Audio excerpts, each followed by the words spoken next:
Hello. Hey everybody. You'll all have to let me know. I should have background music playing again. You're gonna have to let me know if it's too loud or not. You're gonna have to let me know how it's going. Should be good, but I don't know. How's everybody doing? Whew. You guys have no freaking clue how exhausted I am right now. I imagine it's the meds that I've been on, but man, I am wiped out. What's up, everybody? What's up, Morris? Kaiju, Kingzilla? What's up, Sir? Buffs, how's it going? Prime, how's it going? Childish, always a pleasure to see ya.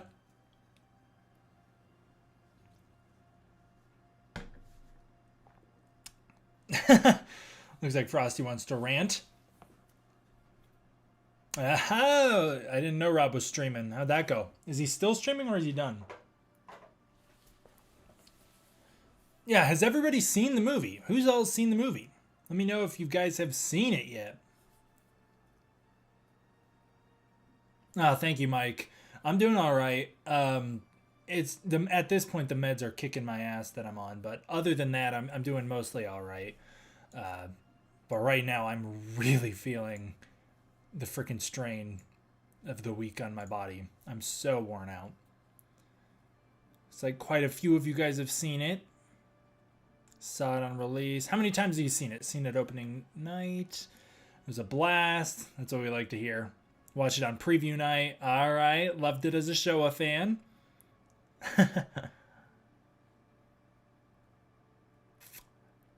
Saw it in IMAX.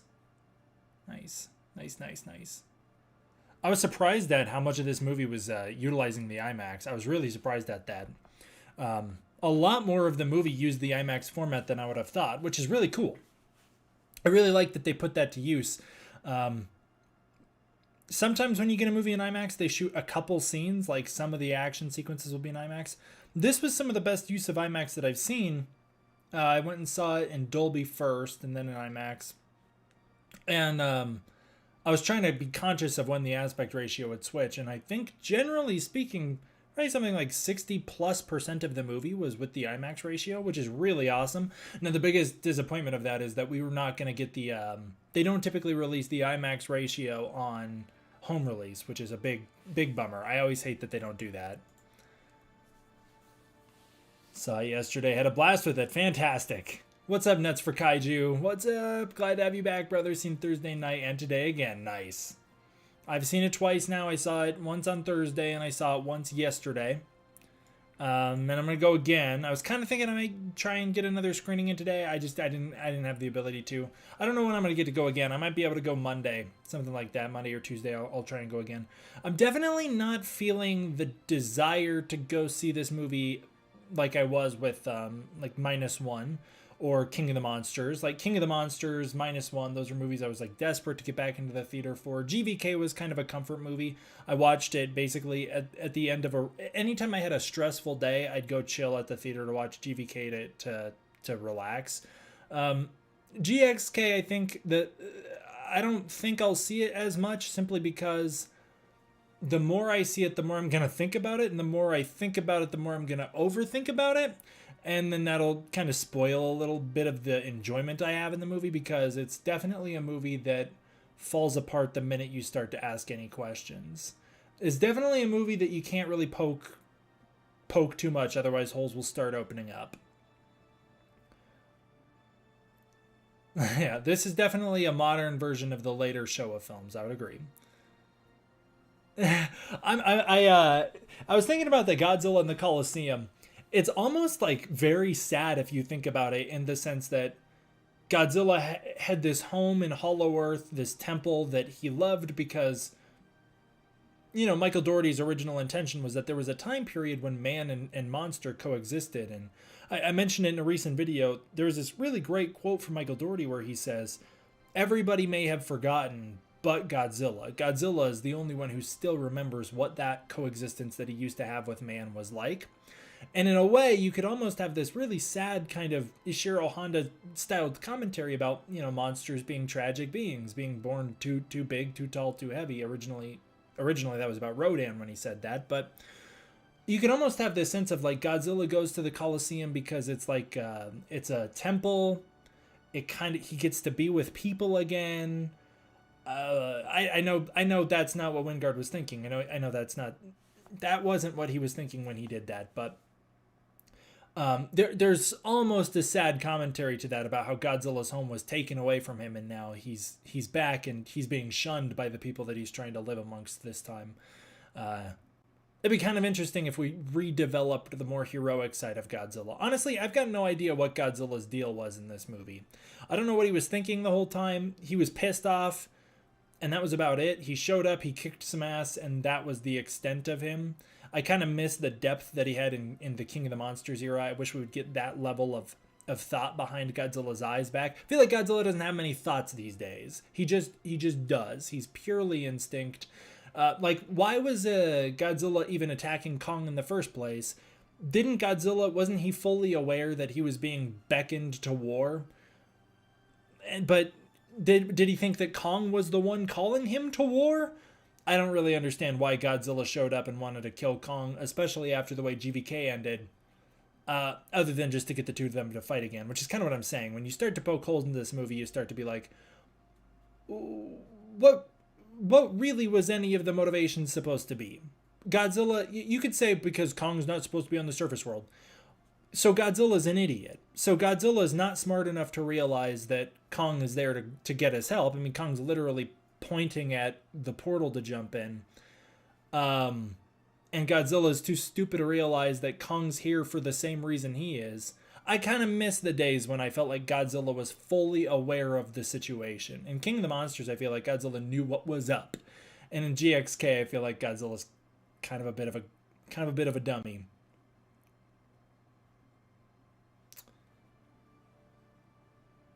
I don't need them to humanize Godzilla Red. It's just that I would like to know a bit more of the depths of his intelligence and his intentions. I would like his intentions to be made a little more clear. Godzilla's intentions in this movie is to power up, and then Godzilla doesn't even know what he's powering up for. Godzilla doesn't even know what the threat of this movie is going to be until Mothra comes and tells him. Spoilers, by the way. We're doing full spoilers. Oh, I completely agree, man. Sila and Tiamat were done so freaking dirty in this movie. I would not compare Wingard's Godzilla to GMK Godzilla at all.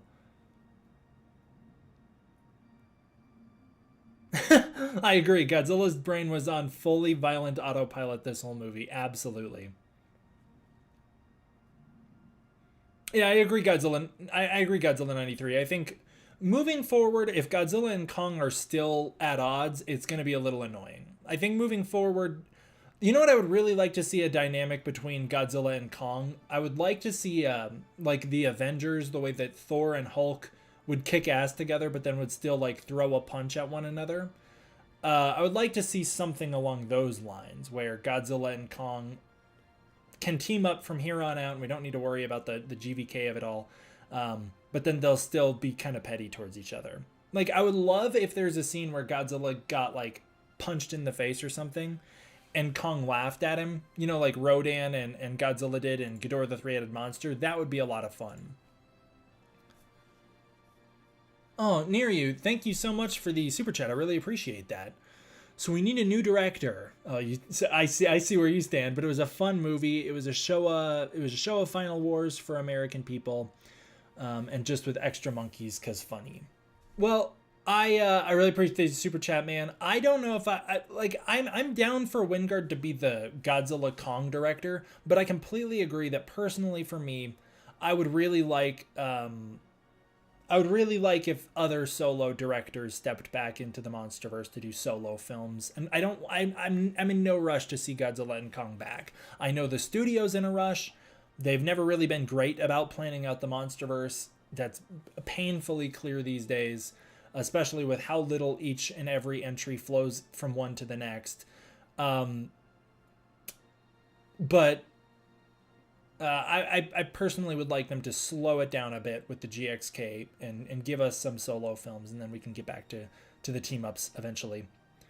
TBH, if Godzilla knows about the threat of Scar King, he could be thinking Kong is working with him. Yeah, sure, maybe setting up a trap, waiting for. Yeah, childish. The thing is that I don't think this movie thinks that deeply about things.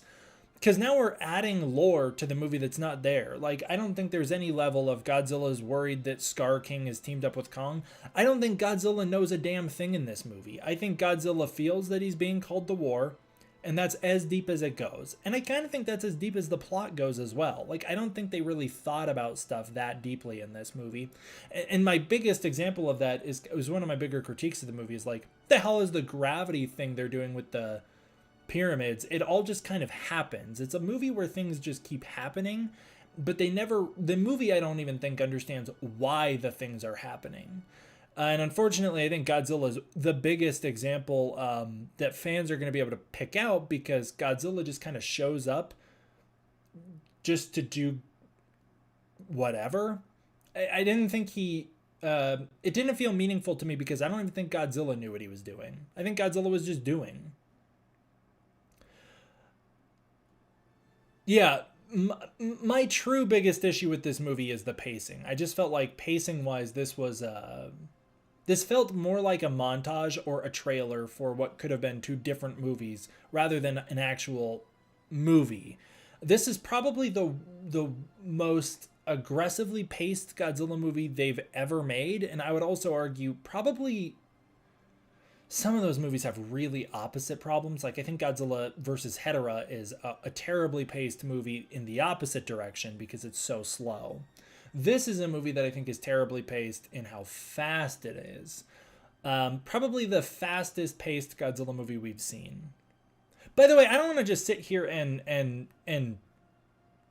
I'm not here to bash this movie, because I actually did enjoy it.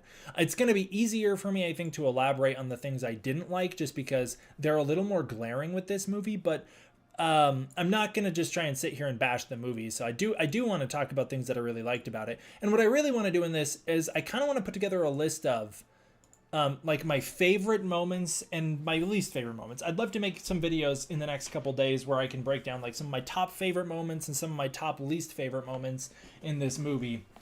And so I do want to get into a lot of the stuff that I really did like, because there is a lot of stuff that I really did like in this movie.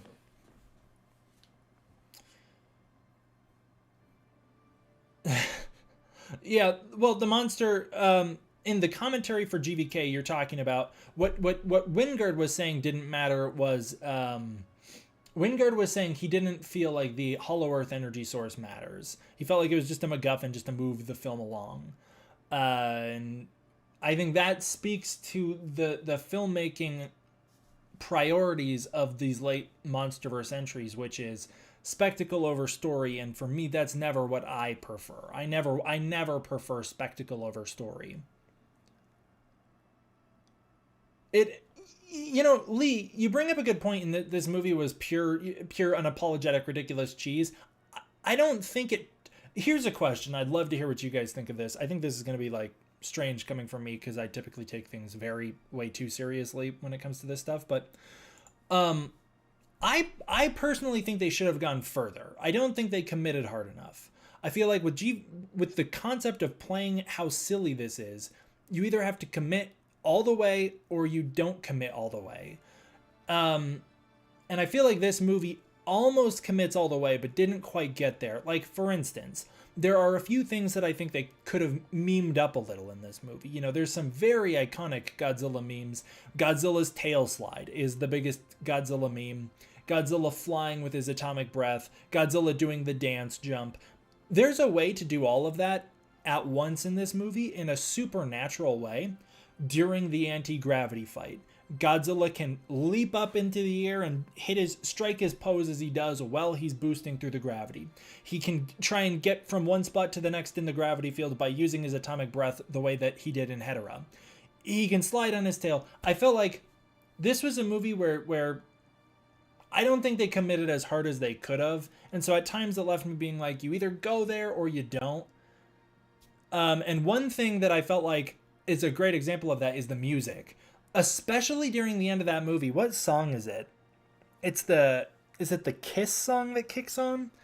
One of the songs during the movie it's when Trapper brings all of the electric birds. I forget what they're called. Trapper brings all the electric birds in and they start attacking the apes and throwing Shimo and Scar King off. That song should have played over the entire fight. Like, that should have been the song that played during the anti-gravity fight. That song kicked ass. It brought a great energy to the moment, and we could have had our Thor Ragnarok moment, you know, when the immigrant song kicks in. Thor drops down from the sky, starts blasting all those undead soldiers and electrocuting them, blowing them up. That's what we could have had with Godzilla and Kong. Godzilla and Kong blast down from the sky. This, I think it was a Kiss song. Kiss song is just absolutely ripping through the soundtrack, and they're oh yeah, you're right. It was you're totally right. The Gauntlet scene was the Kiss song. So what song was it then? Well, you guys know what I'm talking about. It's whatever song's playing when Kong is when Godzilla and Kong are entering, and what freaking song was it? I'll pull it up. Oh, it was Turn Me Loose. It was the Loverboy song. When the Loverboy song kicked in, when Godzilla and Kong are gone, they're coming in to start the fight. Trapper brings all the electric birds. That song should have played over the fight scene rather than just like needle dropping for 20 seconds when Trapper showed up. It almost felt like Trapper got a more heroic moment than Godzilla and Kong did. Yeah, the Kiss song was the Beast Glove. But I just feel like sometimes the movie didn't go as hard as it could have. I would have liked if this movie played into the cheese a little more than it did, or you back way off. The suplex is great. I was talking to my friends after the movie that the Kong did that to himself. Godzilla, I don't think meant to. Godzilla is not smart enough to pull off a suplex. Godzilla didn't mean to do that. The only reason he got to was because Kong just so happened to tackle him into the pyramid in a way that Godzilla could easily just basically fall backwards onto him. I freaking loved that fight scene, by the way. Here, I'll start to make my lists of my top favorite moments and my top least favorite moments, and that's definitely going on my top favorite moments list. So on the top of my top favorite moments we'll start the list here, and I'll try and build it out over the course of the stream. So my number one favorite moment of the movie, at least as of right now, is Godzilla vs. Kong rematch. I absolutely freaking loved the rematch. I just thought it was so much fun.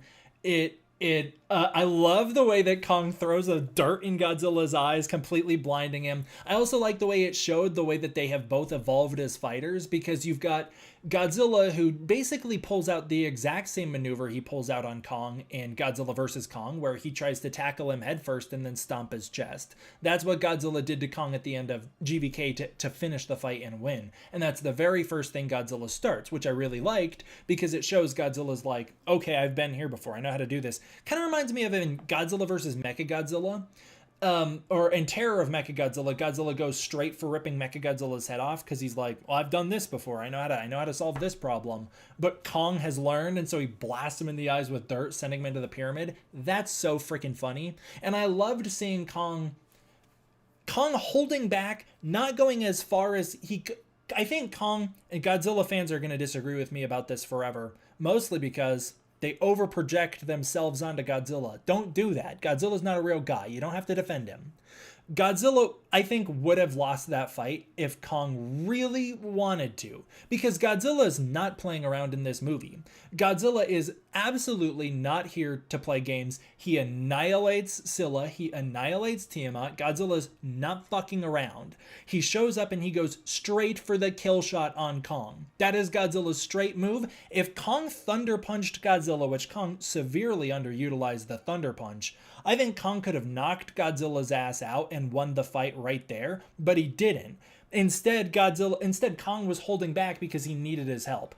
And it led to my favorite moment in the movie when Kong is dragging Godzilla by the tail into the portal. That's one of the funniest things I've seen in any of these monster movies. I loved it. And I loved that there's that moment when Kong is like, I gotta fucking end this, and just starts pounding him. It reminded me of the way that Kong fights in the anime, in the Kong Skull Island anime bit, where he's just absolutely blasting down on the Kraken. That's what it reminded me of. The fast hands, I think if Kong really wanted to, he could have busted out a Thunder Punch right there, knocked Godzilla's ass fully out, and then thrown him into the portal. But he didn't want to do that because he needed Godzilla to be awake when they got there to help fight. So you can have like Nate here denying, oh, Godzilla won. Godzilla won because Godzilla's a fucking idiot with no brain who doesn't understand anything. Godzilla's got nothing going on in his head except destroy, destroy, destroy. And Kong was the only one thinking that situation through. Also, let's not forget Godzilla's charging up his breath. You know, Kong, if he really needed Godzilla off of him, could have Thunder Punched Godzilla off of him, but doesn't because he doesn't want Godzilla to be out of the fight. But I really liked that. I had a really good time with the rematch. I just thought it was so much freaking fun. And I loved that Mothra got to be the one that broke it up because it calls back to Godzilla versus Rodan in Ghidorah the Three-Headed Monster, one of the more iconic moments in... I completely agree, Kaijutopia. Mothra won that fight.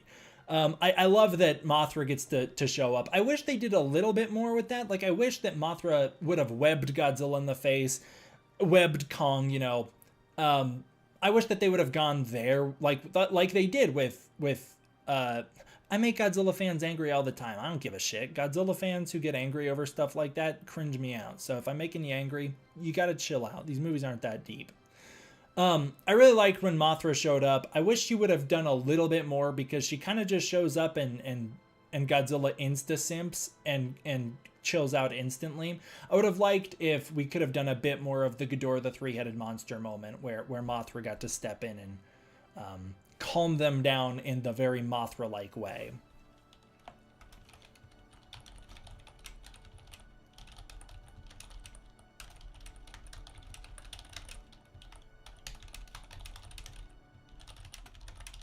And let's not forget that when I pitched my Godzilla versus Kong, when I pitched my idea for Godzilla versus Kong, I pitched that Mothra would be the one that would break up the fight.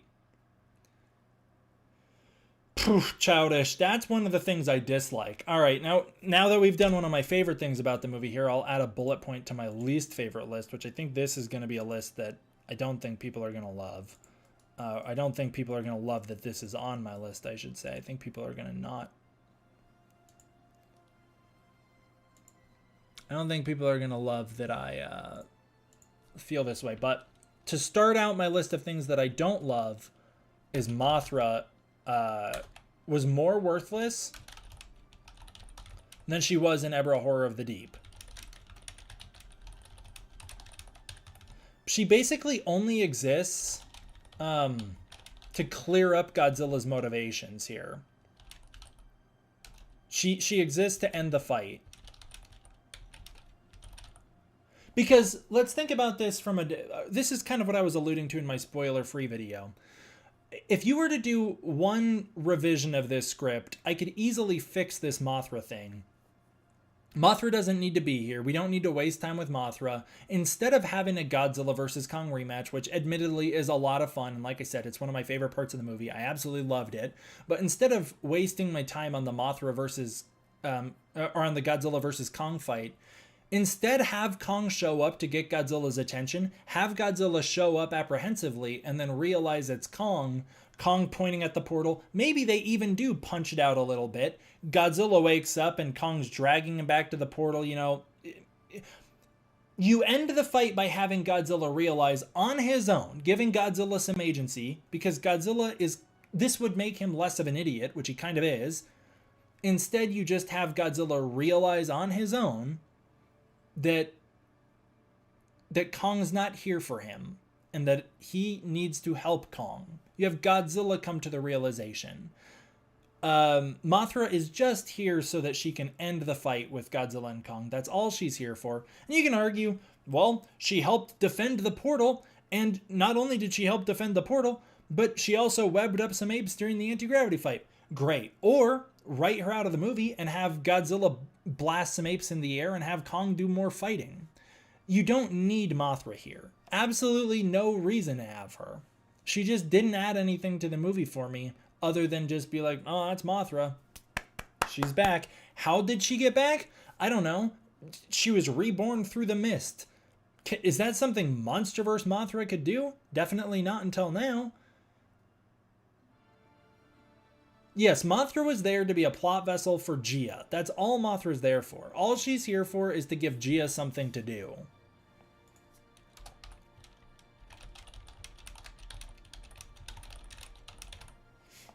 I felt bad about that because you didn't even get to have Mothra in the final fight, man. Mothra did not even play into the final battle. There's not even a real moment where Godzilla, Mothra, and Kong team up together. They are all fighting during the same action sequence. Like, Mothra, Kong, and Godzilla are all fighting in the anti-gravity fight, but they're not fighting together. There's never a moment where the three of them are utilized as a trio. There's never a moment where it feels like Mothra does anything of value other than, like, she webs an ape that's about to destroy a heave. You know what else could have solved that problem? Fucking Zuko throwing a rock could have knocked out the ape instead of Mothra doing it. Mothra didn't need to be here. And also, yes, you guys are bringing up my point. Where was Dr. Len and Dr. Ching? Dr. Chen? Where was Dr. Chen and Dr. Ling? What did I just call them? Dr. Len? Where was the Mothra twins? Where was Dr. Chen and Dr. Ling? Since when has Mothra been connected to the Iwi?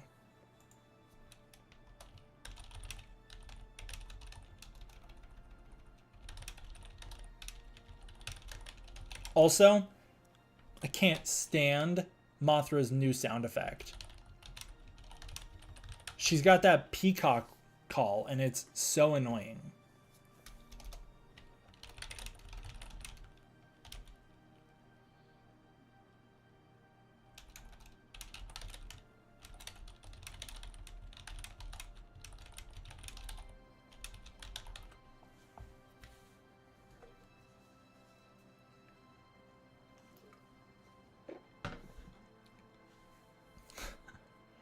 What was my favorite kaijus in the movie? Design-wise? Ooh, okay, I could go through design-wise. You know what? That could be a fun video, ranking the kaiju in this movie. Yeah, why not? I'll do that. Let me write that down. Let me write that down really fast. I like that idea. Ranking kaiju in GXK.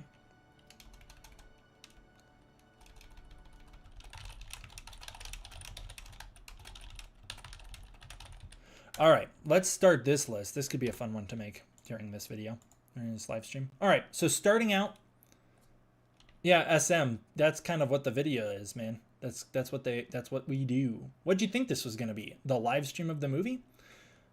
All right, let's rank the Titans. I'll start out with Kong. Was my fave. I mostly loved his characterization. Mostly. There are some things that I don't love. Like, I felt that at times they really nailed it with Kong. Godzilla 93, there's nothing wrong with the Iwi worshipping Mothra. It's that they did no setup for that. It comes out of nowhere. They're like, Mothra's the ancient Iwi protector. No, she isn't. No, she wasn't. The Iwi were protected by Kongs. The great apes are the protectors of humanity. Mothra doesn't factor into that. If that's the case, what's going on with the temple in China and the long lineage of Mothra twins from Godzilla King of the Monsters? But novelization did not set that up, man. But to rank the kaiju, Kong's my number one. I thought he was great. 93, I've read the King of the Monsters novelization 5 full times over the past couple years. The Iwi know about Mothra. The Iwi do know about Mothra, but they do not worship Mothra as their ultimate protector. So Kong's my fave. Great characterization. I don't love the fact that he kills. I felt like that scene when Kong saves the ape from falling off the cliff was so perfect. And I felt like Kong's real struggle should have been trying to save lives rather than end them. I really love that he saves that ape, but then he kills the ape 1 second later. And I feel like that totally undoes what they were trying to do with that scene. And what is the moral of that then? Like, what's the ultimate takeaway from the movie? That it's totally down. It's chill to kill if you want. They have a way out because Scar King is such a freaking brilliant villain, and they had a perfect way out. in that Scar King gets frozen, and wouldn't it be a great ending if they threw Scar King into that lava pit that Shimo was kept behind for all those years, and you could have Scar King show up in later movies, but they've got him as a prisoner now. I don't know. I just felt like sometimes they kind of had this like Kong is a superhero type personality, which I thought was really cool. And I think it's pretty in character for Kong to go out of his way to try and save other members of his species, considering his entire character up to this point has been defined by how lonely he is and how much he wants connection with another member of his species. And then for him to just kill them, it was just kind of annoying. I didn't love the Beast Glove. I felt like the Beast Glove was totally worthless. Like I didn't think that thing needed to be there at all, by the way. It didn't really turn the tides of anything. It literally acts as plot armor so that Kong can tank a blast from Shimo's frostbite beam, which I didn't understand anyways, because how are you going to tell me that the metal from the Beast Glove is better at blocking the frostbite beam than Kong himself, a Titan? How is the metal stopping him that long? You could have had it go any other way. Like, remember when Kong uses the building roof as a shield in Godzilla vs. Kong? Kong uses the building as a shield in Godzilla vs. Kong so that Godzilla can't blast him with the atomic breath when he doesn't have the axe. Great. Have him do the same exact thing here instead of having him use the stupid Beast Glove, which has a Thunder Punch that he uses one time. Kong uses the Thunder Punch one single time on Scar King, and that's it. Either go for it or don't. That's what I'm saying with this movie. You either commit to it or you don't, and I felt like they really didn't commit to the Beast Glove because he doesn't use the Lightning Punch as much as he could. If you gave him more lightning punches, that could be cool. And if you're going to say, well, it made him stronger. Sure, you know what else could have made him stronger? Writing the scene differently. That could have made him equally as strong if you just write the scenes differently.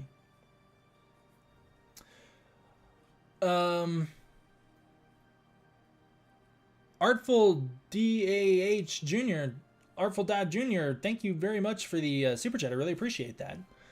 Non sequitur, was it you who made the connection between Godzilla's evolved form and Space Godzilla? I really appreciate the super chat. I've not talked anything about the Space Godzilla connection. I don't really see any resemblance in those designs other than just the color of the spines.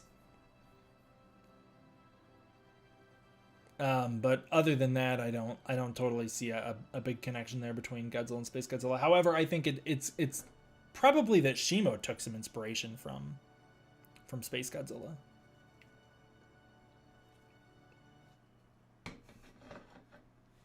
What's up, Joey? I completely agree, Execute Order. I think they just have I think they have so many great ideas. I think they have 2 movies worth of great ideas here that they tried to do in one movie. I don't think they executed any of those ideas as well as they could have.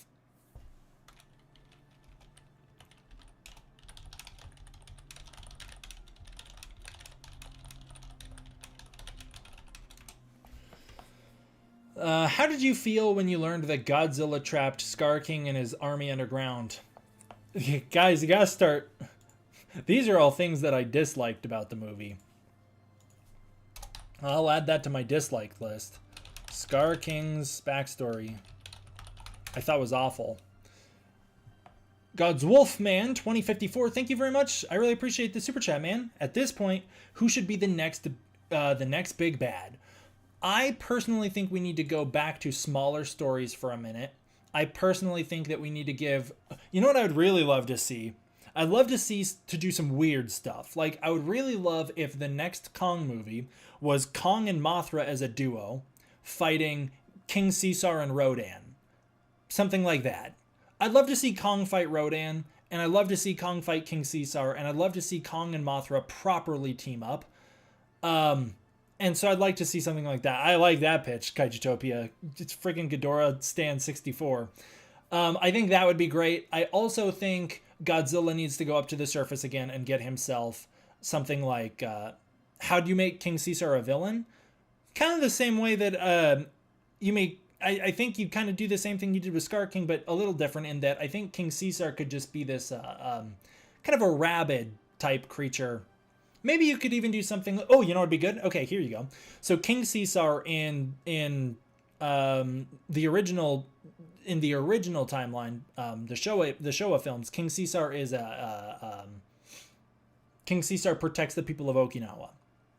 Strike that backstory for this movie. Let's say that there is a tribe within Hollow-Earth of humans, Iwi.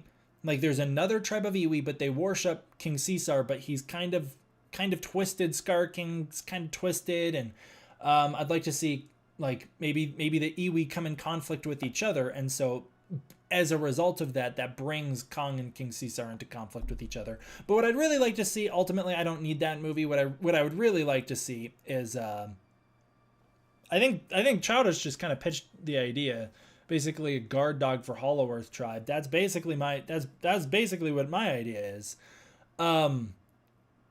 My alternate pitch is, this is ultimately what I want. What I really want is a Godzilla movie where Godzilla's back on the surface. It's a little more King of the Monsters styled. I'd love to see a movie where Godzilla starts out the movie doing some Godzilla-y activities, and I would make Alan Jonah the villain. Alan Jonah's the villain. He's found a way into Axis Mundi. He's been siphoning up some DNA from Titans. He's been he's got the Ghidorah scales that he's figured out how to regenerate. Mechagodzilla didn't go the way he wanted, so now he's got he kind of knows that plan didn't work out, so now he's got to do something different. And it'd be Biolante. I would have it be that Alan Jonah has spent the past however long in the MonsterVerse going to Axis Mundi. Maybe he's found his way into Hollow-Earth. Maybe he's gotten all of these DNA from all these monsters. Maybe he found a way to wake up some of the Titans. So you could start the movie with Titans waking up, Godzilla showing up, kicking some Titan ass. Kind of like what he does in this movie, except you actually dedicate time to it instead of basically montaging your way through it. I love the idea that Godzilla's showing up to fight Sila at the start of this movie. I love the idea that Godzilla shows up to fight Tiamat in this movie. I just wish they did more with that. So you have all these Titans waking up and you're like, what is going on? These Titans are waking up. It's kind of like a King of the Monsters situation, except the difference is nobody's trying to cause a mass awakening here. Somebody's waking them up one at a time, and Godzilla's picking them off. And then you later find out that it's because when Godzilla kills these Titans, Alan Jonah's team moves in and siphons the DNA out of them, and he's slowly trying to create the perfect Titan. Before he does that, though, he could create one with, he's got to have one that can be aimed. He's got to have one with a motivation. He's got to have one that he can control in a way. And so you do that by giving him a person who's willing to become a Titan. And that's how you create Biolante. Biolante fights Godzilla and it almost works. I'll pitch it, and I'll do a pitch video for this because this is a big pitch I've got, but it almost works. And Alan Jonah realizes that ultimately the human consciousness really does get in the way every time. And so you got to eliminate that. And that could lead to him realizing that the only thing left to do is to create the fusion, which then you're setting up Destoroyah as the final big bad of the MonsterVerse that you need to bring Godzilla and Kong back together to take down. Tokyo, Texas Cosplay, thank you so much for the super chat. I really appreciate that. Could Destoroyah work? They used O2 the Oxygen Destroyer already. Oh, there you go. I just pitched it. So I don't know what you think of that, but that's what I would do. I would make Alan Jonah an actual overarching villain. These are no different plans than the exact plans that I pitched you guys when Godzilla vs. Kong came out. And I felt like, where do we go from here? You bring Alan Jonah back. You actually start to build out a narrative movie to movie. You have things matter that carry over from Monarch Legacy of Monsters to the movies to all this. You slowly build it out, and you building your way to Destoroyah. Sure, why not? I'd even be down if they take a body of a Muto, they've learned their lesson from Mechagodzilla, and you create a cyborg, and you create Gigan out of the remnants of a Muto and Mechagodzilla. And Godzilla could fight Gigan. You got to radically alter the origins, otherwise I wouldn't be down with it, but... And then you know what else? I would give Godzilla a team up of his own, but I would do exactly what you guys pitching. I think Anguirus would be a great fit for the MonsterVerse. I think he could be kind of Godzilla's... He could be a way to bring some sort of humanity to Godzilla, although I wouldn't do this in a movie with Biolante. If I was doing a Biolante movie, I'm doing it very serious. If I'm doing a more Wingard styled Godzilla movie, then I'd give Godzilla and Garrus. If I'm doing a more D-Man styled Godzilla movie, it's going to be Godzilla versus Biolante as the movie. There's going to be no team up in that.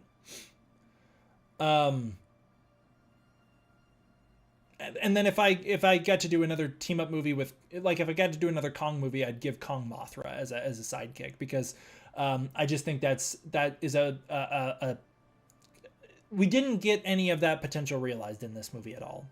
Kong and Mothra, I don't even know, they share 2 shots together. Are they on screen for 2 shots together and that's it? Like, they don't have any interaction that's meaningful. I would give Kong and Mothra a team-up movie together. I would, and that's why I'm down to bring Rodan back, because I really want to see Kong fight Rodan. I don't need Rodan to be Mothra's main antagonist again. That's already been done. But I'd like to see Rodan show up. Maybe Kong fights Rodan early in a movie or something. And that gets the attention of Mothra, and she could be involved in my King Caesar fanfic.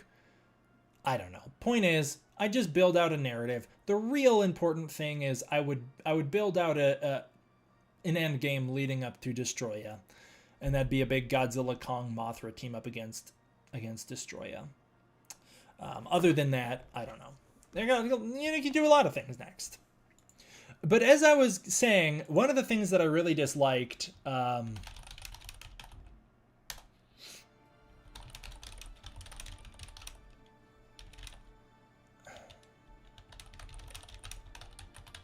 of the things, I don't want alien races in here for the same reason that the writer Max Bornstein didn't. He's spoken on interviews about this. It just doesn't really fit very well. Alien races just, I don't think, even after Godzilla X Kong, I still don't think the universe has done the legwork to get there. Thank you very much, King Kong. I really appreciate that, man. That was a close call the other day. Okay, so one of the things I really disliked about this movie was Scar King's backstory. First of all, bad exposition dump. It's actually one of the worst exposition dumps I've seen in a movie. Am I muted? Can you hear me? Somebody said I'm muted. Can you hear me? I think you can. Yeah, I know we've already had Ghidorah, but Ghidorah is not an alien race. He's just a creature from the Ghidorah. If the movie spent more time like Ghidorah's an alien, let's go to Planet X, that's too much. Simply alluding to the fact that he's a creature that fell from the sky, I think it's fine because it happened so long ago. I think that there's a hard line when you have, especially when you have humanoid aliens show up. Or it's kind of a hard line to draw when you have aliens that look like things we know. If you have an alien that shows up that looks like Godzilla, a space Godzilla, it's ridiculous. I mean, even the Heisei era had to work its ass off to try and justify Space Godzilla by giving us 2 absolutely bullshit origins, and neither of them lived up to it. It's just a bad concept, I think. Space Godzilla, by the way, perfect example for a genetically modified Titan Godzilla could fight. You take Ghidorah, you take Shimo, and you take Godzilla, you fuse their DNA together. Alan Jonah fuses the DNA of Ghidorah, Shimo, and Godzilla together, and what do you get? Space Godzilla. That would be a badass way to introduce Space Godzilla into the MonsterVerse. You don't have him show up from space. I don't think you can have humanoids show up from space because it's just too ridiculous. Now, you can have a 3-headed space dragon because it's nothing like anything else in these movies, so it feels foreign. But what I was saying is, I don't like the exposition dump for Scar King's backstory. I felt like they delivered it very poorly. I also didn't like how OP it made Godzilla. It made it seem like the Godzilla-Kong war was between one Godzilla and all the Kongs, which wasn't the case one movie ago. That was not the case. It was a war between the Godzilla species and the Kong species. I didn't like that because also it takes away the stakes. Who gives a shit, man? If Godzilla has already beat these guys once before by himself, why do I care at all? Why do I care at all about Godzilla and Kong teaming up to take down these guys. Godzilla's just evolved. Godzilla can do it on his own. It completely deflates the stakes. And having Scar King have the most generic Aquaman backstory of all time, where he wants to wage war against the surface world, that's only added in this movie because they copy-pasted the script from Godzilla vs. Megalon, and then they didn't know what to do after that. Like, they left it in there because the Seatopians wage war against the surface world. You can completely get rid of Scar King's motivation to wage war against the surface world and just have it be like, Scar King's just a fucking dick who lives in the Hollow Earth. He's a tyrant. He loves to be in charge. He just likes to rule, and that's it. He's just purely bad. And then Scar King gets sucked to the surface, like, not meaningfully. He falls into that portal. You get rid of the plot line where he's trying to get to the portal. He just goes through, because otherwise, why didn't he do that any other time? What was keeping him in the deep deeps of the Hollow Earth? Nothing was keeping him down there. I guess they say that the sinkhole opened up, that Kong found him through a sinkhole. That's not the way that Gia got to him. Gia got to the Iwi Kingdom by going down a different sinkhole, meaning that there was ways out the whole time. They very easily could have just had Scar King come to the surface at any point in any time, at any point in history, but they didn't, because that's not his motivation. It's not what he's concerned with. It shouldn't be anyways. I don't think you should have had that be his motivation. I think that's a really dumb cliche motivation. It's far more interesting if Scar King gets sucked to the surface and then realizes in that moment the potential of being on the surface and being like, oh my god, look at how puny these things are. This is going to be awesome. And it makes Scar King even scarier, that it's like, oh, he doesn't even know about the surface world. What kind of havoc is he about to wreak once he's on it? But by giving him that stupid motivation, you made him so cliche. I just hated that whole backstory. I thought it was so poorly done. That being said, let me add to my list of things I liked, because I'm not sitting, I don't want to sit here and just rant about things I didn't like. I do want to say there's a lot of things that I loved. And one of those things I loved was Scar King, just in general. His presence and personality, it was just peak. I loved it. I didn't think he lived up to the threat that he should have, but I thought he was great.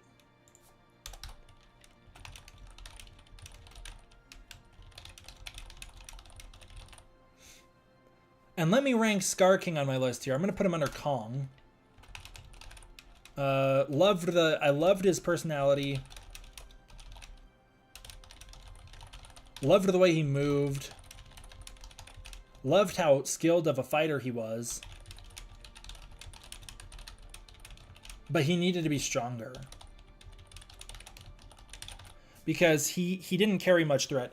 There's not a single point in this entire movie. I'd be curious to know what you guys felt. Did you guys think that there was ever a single part in this entire movie when it felt like these guys weren't going to win, the good guys weren't going to win? Because I sure didn't.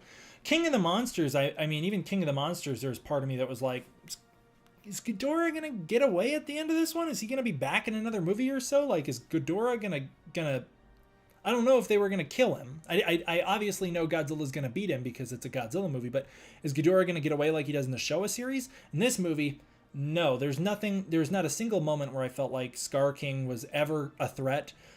Scar King loses his first 1v1 to Kong, which I like. He calls in Shimo. Now, what you need to do after that is have Godzilla win a 1v1 against Shimo and lose to Scar King.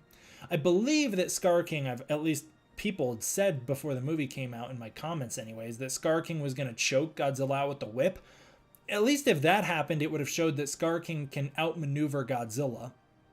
And it would have showed why Scar King is a threat in the first place. Because as it stands, Scar King showed up. He was all personality and he had nothing to back it up. He got ragdolled around. Kong threw him around. Then they go up to the surface. Scar King gets the absolute shit kicked out of him.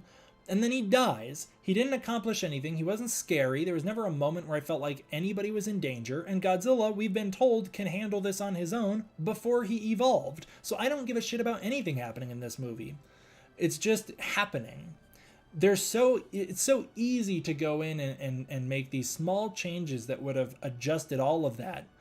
And you do that by just simply giving them more menace and giving them more screen time dropping some of the plots that don't matter as much and developing the ones that do, because Scar King was such a perfect freaking villain. I loved it, man. I loved the way Scar King, I loved his presence and his personality. He's definitely one of my favorite,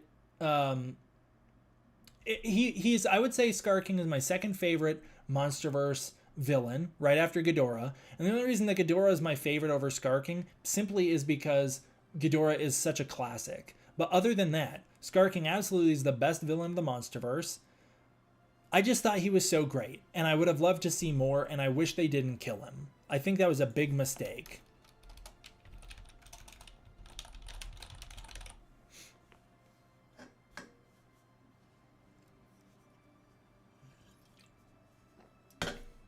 Childish, that was a thing that I liked. I liked Scar King. And I needed to rant about him too, because he's a mixed bag, just like this movie.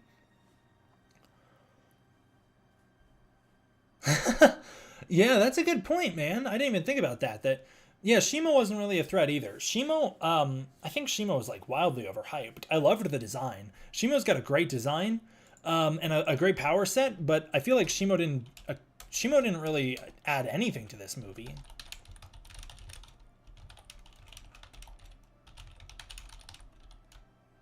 Shimo, I thought was very underutilized.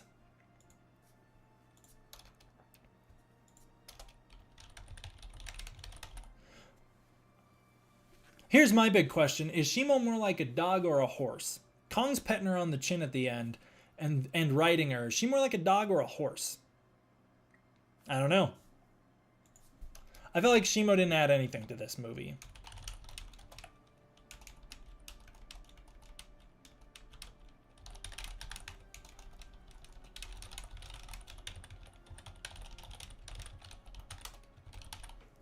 Okay, we got horse. Horse, dog.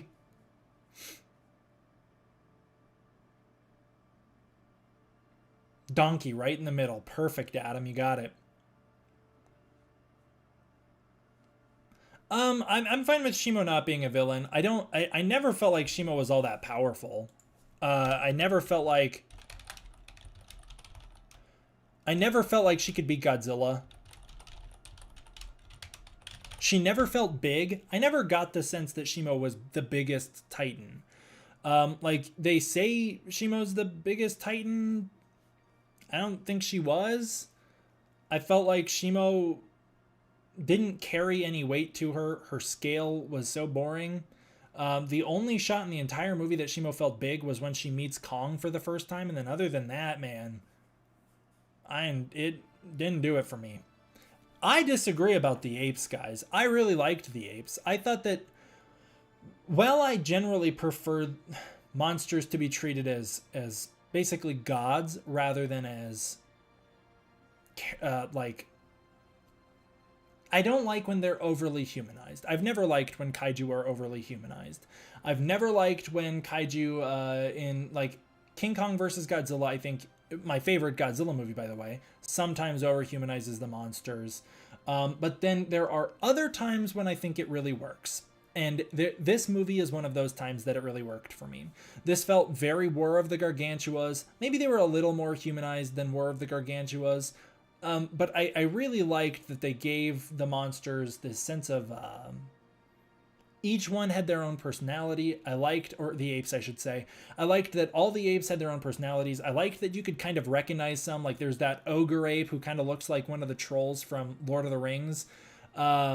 There's the elder ape. There's Scar King, obviously. Kong.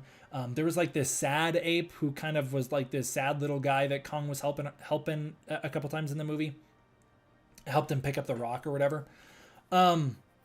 I feel like Kong, the Kong and his dynamic with the apes I really liked. I liked the humanizing of Scar King because it builds upon what we started with Ghidorah, which is that Ghidorah was aware that what he was doing was wrong. And now we see a kaiju that fully is owning that, and it was cool, I thought. I thought that they could have gone further with it, like having Scar King scooping up handfuls of beachgoers and eating them, kind of throwing back to Gyra. But again, that's more of like, if this was a Kong solo movie, you'd have time to do that, and you didn't have any time because this movie was essentially a montage of two different movies put together. I like the idea of Godzilla and Kong teaming up again. I like the idea. I actually like all of the ideas in this movie. Well, I like all but maybe like one or two of the ideas in this movie. A Beast Glove being one of those that I thought was an awful idea. But I liked most of the ideas in this movie. I just felt like they were better ideas for different stories, because I would have loved this was supposed to be Son of Kong, and if we had a movie all devoted to Kong and Scar King and their dynamic together, that'd be great.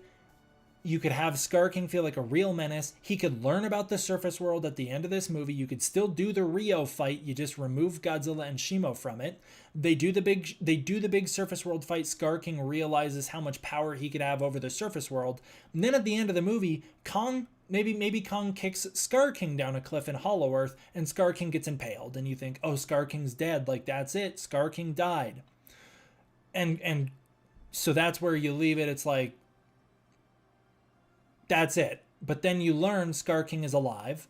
He peels himself off. Maybe Kong banishes him to a different realm. There's a couple different realms in the MonsterVerse now. There's the surface world, there's Axis Mundi, Hollow Earth, we have the new Iwi Kingdom, and then we have the underworld, or whatever it was called, the Uncharted territory. If this movie was Kong, Son of Kong, where Kong meets Scar King, beats him up, takes the title of King Kong and rules over the apes, and the movie ends with this tease that Scar King is still alive, and not only is Scar King still alive, but he just discovered Shimo. And you're like, oh shit, Scar King just found a monster even bigger than Godzilla. Oh man, the next movie, you develop way more time to having Scar King wage war on the surface world. He's back. Shimo freezes a bunch of the apes. Shimo kicks Kong's ass. It's like a huge, like, oh man, like this is such an upset, like, totally flipped the tables on Kong. That's the movie where, you know, Shimo goes up to the surface, Godzilla gets involved, Godzilla can't even take Shimo on, you have to get Godzilla and Kong united together. This is where you could bring Mothra in, and now you've done so much of the legwork that you're not speed running two different movies at once. It's just really annoying when they try to do too much at once, and this is a movie that tries to do too much at once because it has so many good ideas. So freaking many good ideas that are not utilized to their fullest. I do like the apes, though.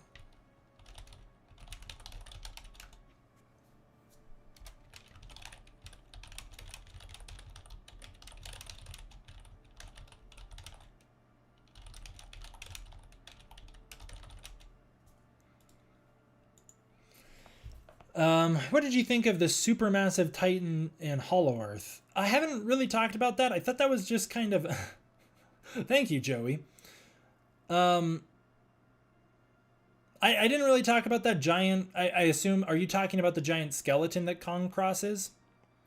I felt like that was just kind of there. It didn't... That was just the MonsterVerse's current state of world building, which is not building the world, but rather just having things happen. Like that big skeleton was there. Was it the world serpent that people have been speculating about for a decade now? I don't know. Do they know? I don't think so. I don't know, man. I didn't have a big thought on it. It was just a big skeleton that Kong walked across. Is it cool to think that there was supermassive titans at one point? Sure. I guess. I think when monsters get too big, they become a little uninteresting. Other than that, it was just there. What even was it? I think it was probably one of the big snakes that Kong fought, right? Kong fought that big snake in the water. I don't think they put much thought into it, to be honest. I think it was just there. Oh, thank you, Zodiac. I appreciate it.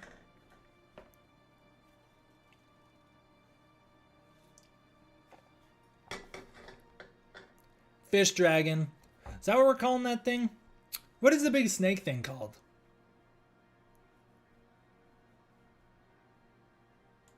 A gator fish? Is that what that was called? No, that's a real thing. Gator snake.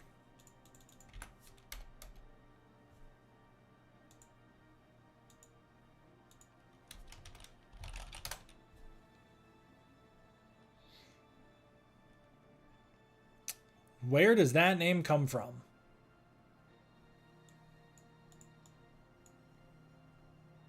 I don't know where that name comes from, but I thought that thing was neat.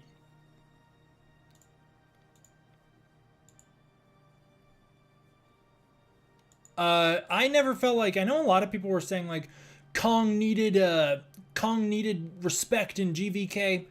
You get the same people say the same shit about Godzilla. Godzilla needed more respect in GVK. Godzilla shouldn't have gotten his ass kicked by Mechagodzilla. People say, it's just people I think who take it a little too seriously. I feel like Kong was treated very decently in GVK. I think he was treated very well in this movie. And I think Godzilla was treated just fine in both movies as well.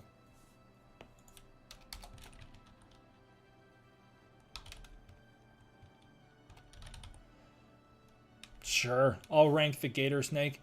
Okay, what Titans am I missing out here, guys? So here's my current ranking of Titans from this movie.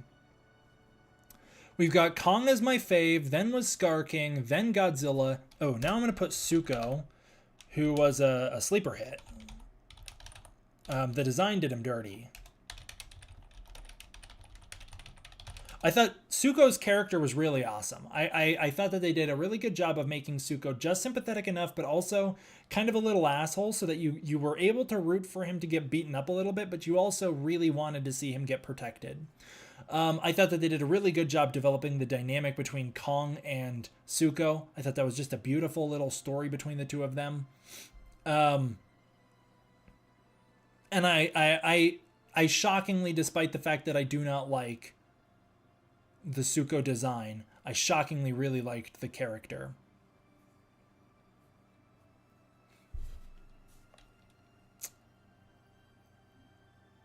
The Ogre Monkey's great.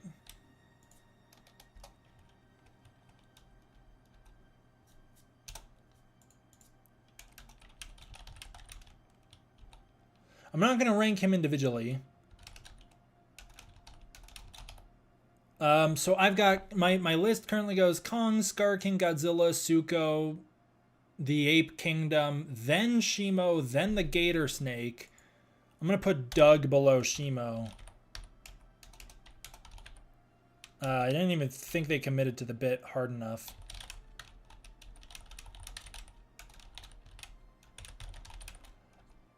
Doug should have become Suko's pet.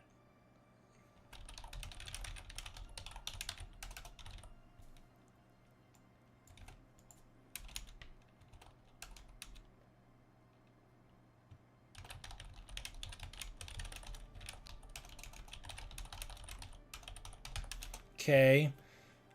Then we've got, let's see, the Wart Dogs. I'm going to put the Wart Dogs below Doug. I'll put the Wart Dogs lowest currently.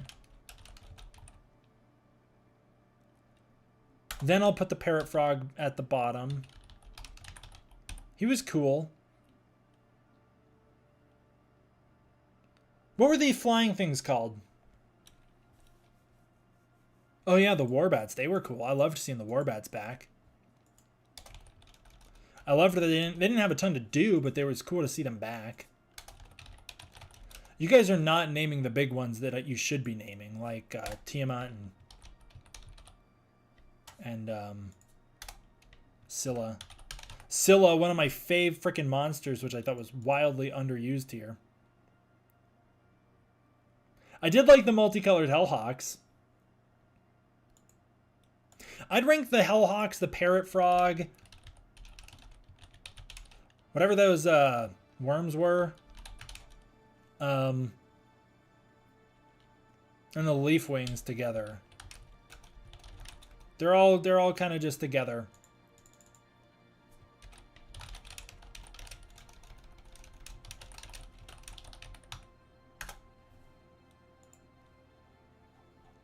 Let me see if I'm missing any. Kong, Godzilla, Suko, Ape, Scar King, Shimo, Tiamat, Water Snake.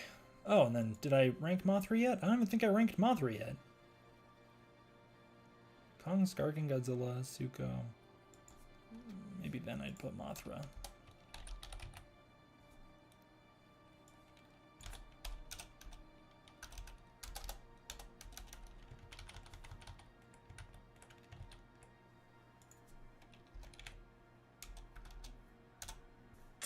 I didn't like what they did to Sila in this movie. They did Sila dirty, man. No, I'm not making a tier list, King Kong. I'm not making a tier list. I'm trying to rank them so that I can make a video in the future where we talk about it all. Oh, there you go. Yeah, I like those things.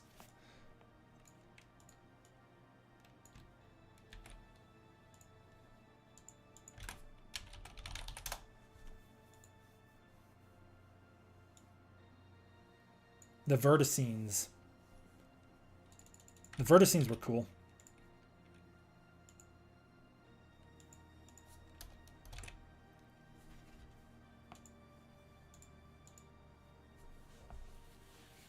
I think I got them all. Oh, that man-eating plant. That was bad.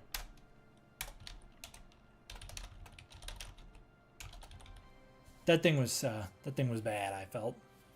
If it was just a reused story beat from Kong Skull Island, it didn't even look good. Like I couldn't even tell what it looked like. I thought that thing was not, didn't do it for me. Literally only there to eat Mikhail, who completely added nothing to this movie.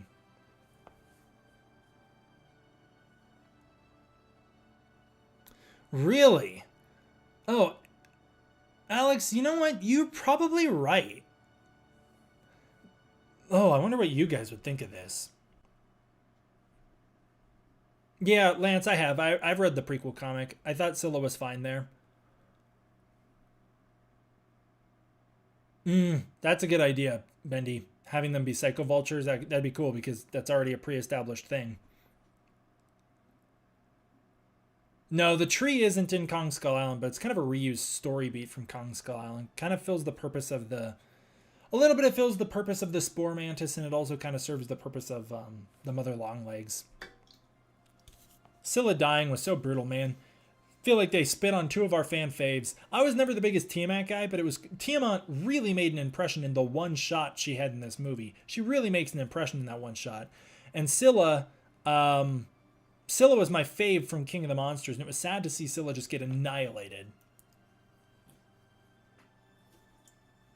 What was I saying before all that? I was saying something. I got distracted.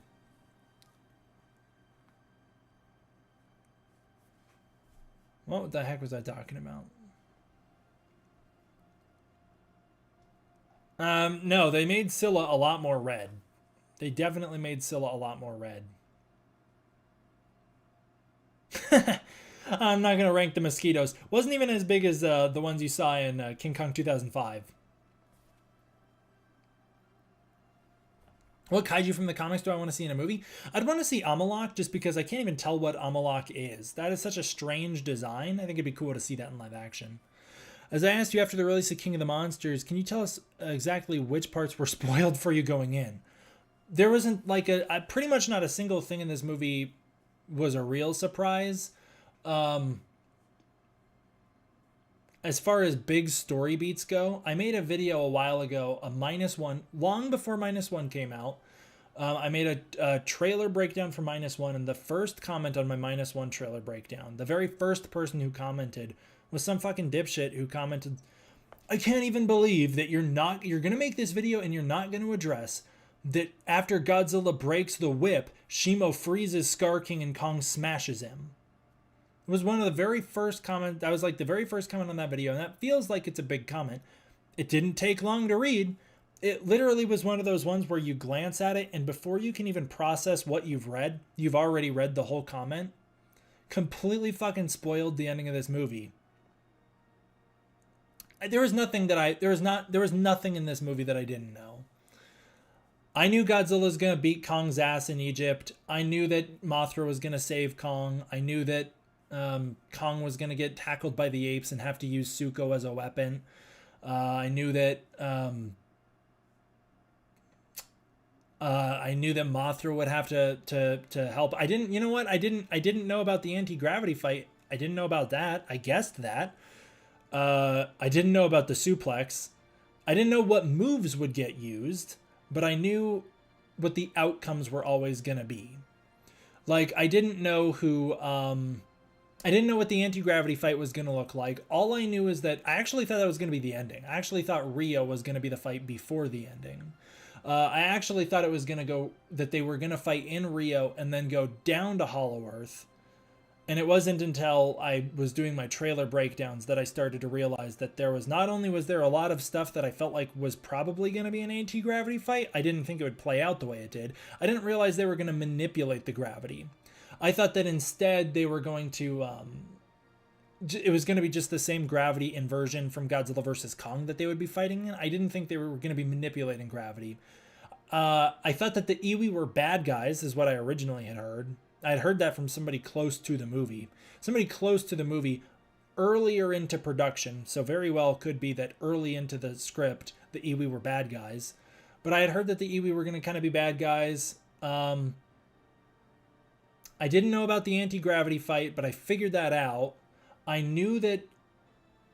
I didn't know that Kong would be able to beat Scar King, but I did know that Kong loses the fight with Scar King and Shimo, and it wound up getting his arm broken. Like, there was tons of stuff in this movie that I knew. I really didn't... There really wasn't much for me to experience on a first watch.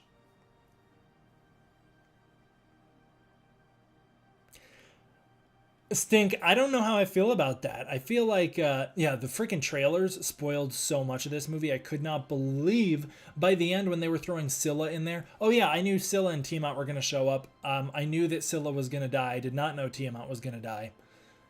I didn't think the fight would be as short as it was.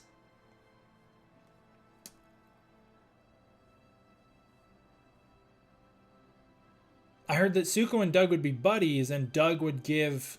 some people a ride. Nick, I heard very similar. I heard that the movie was going to end with...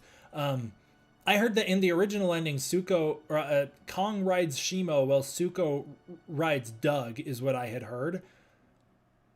I don't know where that comes from. I didn't see it here. I'd love to see some Skullcrawlers back. What did you hear about Phosphora and Mothra? I heard, so maybe this is going to be wrong. Somebody, like I said, someone closer to the movie than I am told me this summer. Somebody told me this summer that originally there was in the script, Mothra was originally scripted into the movie. They didn't want to spend the money on the budget to license Mothra, so they replaced her with a different monster. That other monster made it into the test screenings, and audiences were bored with the other monster, thinking that it was just a bad replacement for Mothra. And that was like where they sounded like where Wingard was like, do you guys see the value of why I wanted it to be Mothra now? And so they made a last minute pivot to reintroduce Mothra. That's what I had heard. I don't know how true that is. I know that Phosphora... Is that how you say that, by the way? Phosphora? Phosphora? I don't know. I heard that it was a late addition. A very late change. But I heard that that was the original intention. It was supposed to be Mothra, but it just couldn't be. And then it was. Phosphora is the name? Phosphora? I like that people stand Phosphora and they're like, we want her back. Like, oh, she's one of those cool titans that we're never going to get to see. Man, I guarantee you if they had left her in the movie, people would be bitching about the fact that it could have been Mothra and that she added nothing to the movie. And that they could have swapped her out. Because that's how people responded in the test screening. And while I've seen the leaked picture and I really love the design,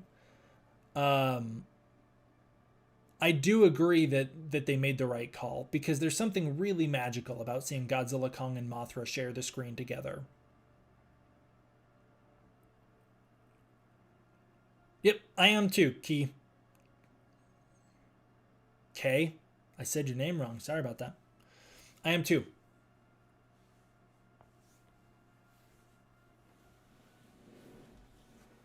Yeah, Mothra was a good choice. Mothra was a good choice because otherwise I don't know why Kong would have gotten his... I don't know why Godzilla would have stopped fighting. I don't know why Godzilla would have been like, oh, there's a new dude. I guess I'll listen to that one. I like that it was Mothra because Godzilla simps for Mothra, and so it made sense. It made sense that Godzilla instantly dropped his bullshit the second Mothra showed up.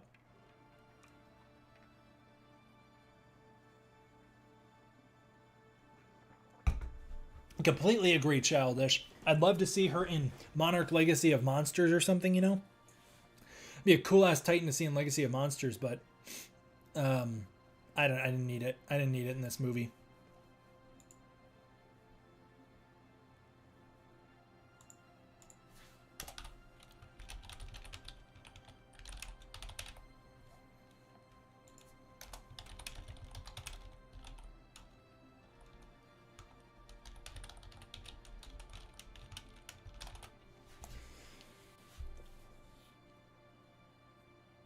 I do miss the Mothra twins a lot. And I hated Mothra's new awful theme song. It's like I'm saying, if you commit, commit. Otherwise, do something different. Don't give me Mothra's theme song, but not give me Mothra's theme song. You either give it to me or you don't, man. You don't get to give me the Mothra melody and then pull the rug out from under me. Also, I felt like the music in this movie was too aggressive. Like, I didn't think it flowed very well. I think as music, as it's written in terms of music, I think the music's actually written pretty poorly. The music doesn't ever have a focus or a theme. It changes topic to fit what's happening on screen. And there's ways to do music like that really works, like Battle of Boston or the Battle of Skull Island. This movie is not the way to do that. You have to work really hard to write a song that can be compelling on its own and fit a battle sequence like this. And a lot of composers pull it off. This time they didn't. I hated Godzilla's theme as well. But I do like Kong's theme. You know whose theme I actually really like? Let me talk about something I like. Give me more things that I like, you guys. I liked this movie. I want to talk about more things that I liked. I actually really like Zuko's theme. I love the way that Zuko's theme takes the Kong melody and it takes the Kong Gia melody, and it sort of blends them in this soft fusion. And I loved the way that I loved the way that they created Zuko's theme using Kong and the Kong Gia theme, because it kind of represents both sides of Kong coming together in a way. Zuko's theme was great. Kind of unmemorable, but it was a good one.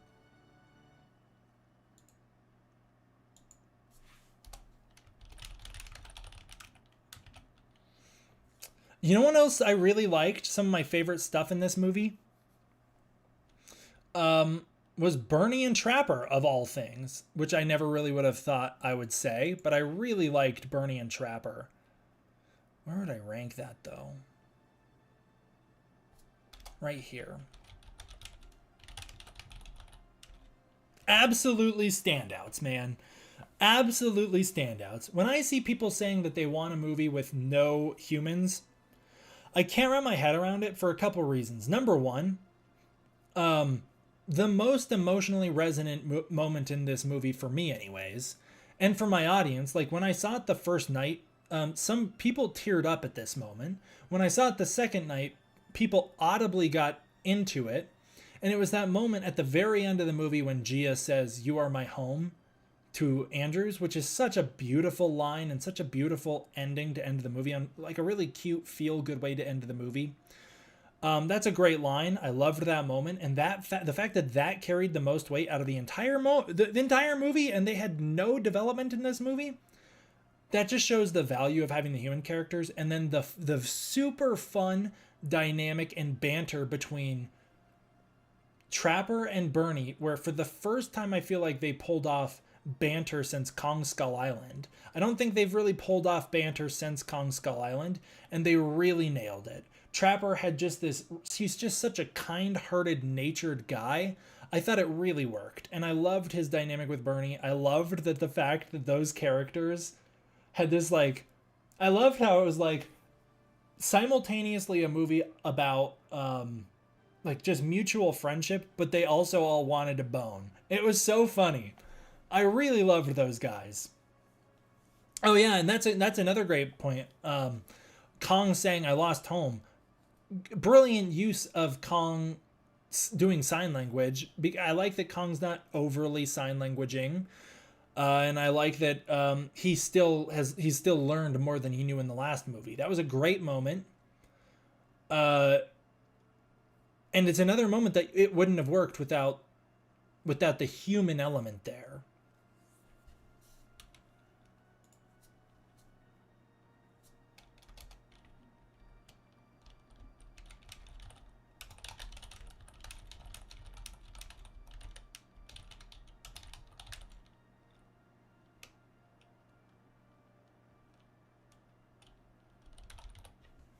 Ooh, that's another thing I really loved. I loved Kong using traps. That's so awesome.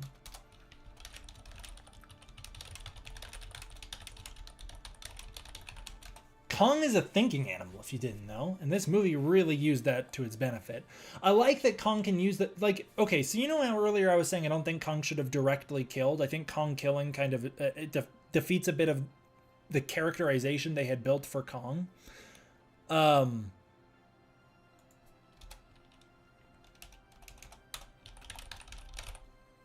On the other end of that, if he didn't directly do it, I think it really works.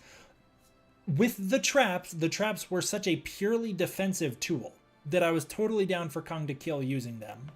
I thought it just really worked. I thought it made Kong super smart. I like that the movie starts out where it's almost like Kong's he doesn't have the. It almost feels like Kong's totally outgunned, right? There's a bunch of wart dogs coming after him, and then you quickly learn that the reason that Kong is in Alpha Titan isn't because of his brute strength, it is because of how smart he is. And that scene with the wart dogs really helped to sell how smart Kong is, because it showed just how crafty he is. He can do all this. He's clearly learned. Like, it kind of helps to justify the Kong temple in GVK as well, where it's almost like, how the hell did they build that? How'd they build the freaking Kong temple? It just felt a little too human. But in this movie, they've done a pretty good job of doing subtle setups to show, like, well, these guys are really smart. I thought it was so cool. I really enjoyed that.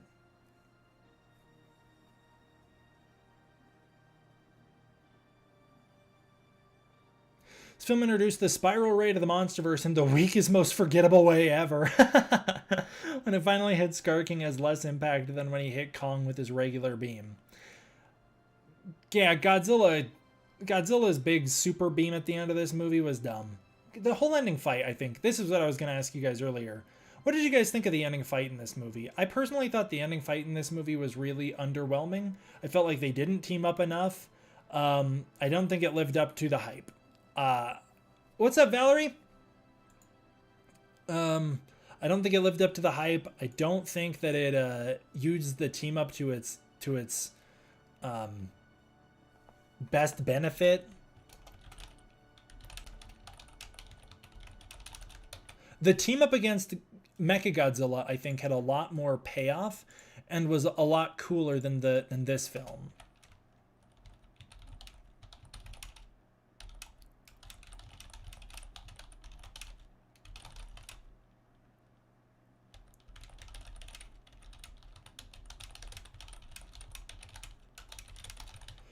I feel like Godzilla vs. Kong overall handled the fight scenes a lot better. I actually think this movie is surprisingly low on action. Like, the fight scenes are a little too short for me. I don't know, man. I don't know why things are called war. It just sells on toys is all. I thought Godzilla vs. Kong vs. Mechagodzilla was a much better fight. It had a lot better use of the team-up elements. The fact that Godzilla's charging up Kong's axe, the fact that they're both tackling Mechagodzilla together, those are all great combo moves. The fighting in Godzilla vs. Kong was a little more well thought out. This movie, I don't think really thought out its fight sequences at all. That final battle ultimately comes down to like 4 hits. Kong punches Scar King's tooth out. Scar King has Shimo slap Kong. Godzilla tackles Shimo. Godzilla and Shimo chase each other around like they're doing Scooby-Doo. Kong kicks Scar King onto the ground. Shimo tackles Kong. Shimo frostbites Kong. Godzilla chases Scar King around like it's Scooby-Doo. And then the fight's over. There wasn't enough battling, I didn't think. Like, they're not punching each other enough. There's no sense of back and forth. It was just really Scar King and Shimo getting their asses kicked the entire duration. Like, I never felt like those two really stood a chance. And I felt like it was just too fast. It was too short. Think about the Battle of Boston, man. That was a great fight. That had moments where you're losing. Mothra dies. Godzilla's getting his ass whooped. That fight had stakes. The final battle of Kong Skull Island, I think, is the best of the MonsterVerse so far because it really has a sense of stakes and gravity, in that you've got Kong chained up. He can't get out. The skull crawlers on top of him. The humans are having to like help to intervene. It was just a really well thought out fight scene. I don't think this movie's fight scenes were as well thought out.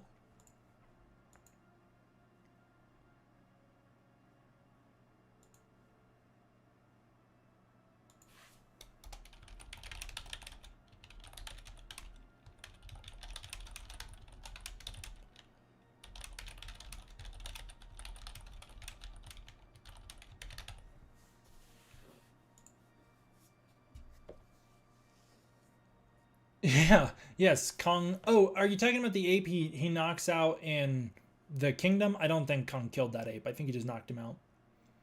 I think Scar King's army should have gone to the surface with him and been fighting them all at the same time. That's just a little too messy. Godzilla cleaning up and yeah, I think that's a little too messy. I would have made it a much more focused. I would have just made it more focused. I would have made the fight more focused.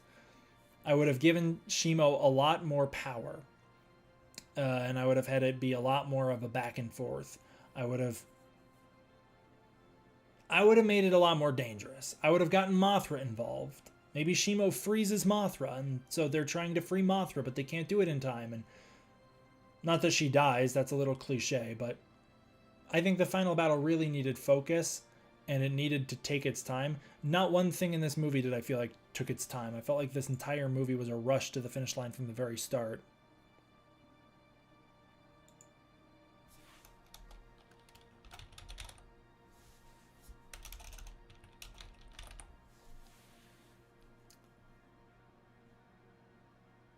Yeah, I don't know. The 2014 fight's good. I just think it's a little. That one's ironically, I think, a little slow. I don't know what Behemoth is up to. I forget. It's been a minute since I've read Godzilla Dominion, so I don't remember where Behemoth winds up. I don't. Is Behemoth in? I think Behemoth is in Dominion, right? It's been a minute since I've read Godzilla Dominion. I don't remember where Shimo wound up, or Behemoth wound up. I don't think Behemoth's in Rio anymore though. So I don't think Behemoth should have factored into this at all. What did you guys think of Shimo? Did you guys think Shimo lived up to the hype? I thought it was strange from the very start that Shimo's was so overhyped. I honestly feel like it comes down to this weird infatuation that Godzilla fans have with female monsters, where anytime a monster is female, Godzilla fans instantly start to overly ship the character with Godzilla, and they like really latch on and overproject, and it's really cringe. I felt like that happened a little bit with Shimo, just on the grounds that Shimo was a girl titan. Not that that even was brought up in the movie.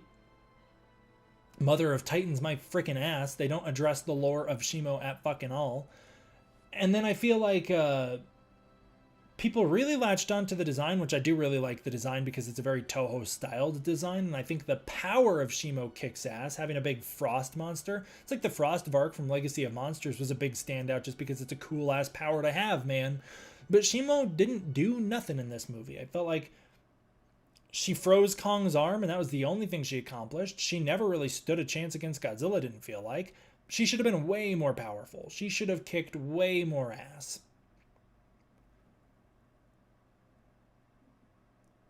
Oh, Saturn Dusk, thank you very much. I appreciate the super chat, my friend. How are you doing, man? Cause you're going for live. I went to my showings for the silliness and madness. Oh, curse you for going live. What am I doing? Curse you for going live while I went on my showing of Silliness and Madness. So which of the two Empire movies did a better job with freezing? Saturn, I've recorded those reviews. I've just been so freaking busy with this movie, but those are recorded and I'll get those out soon.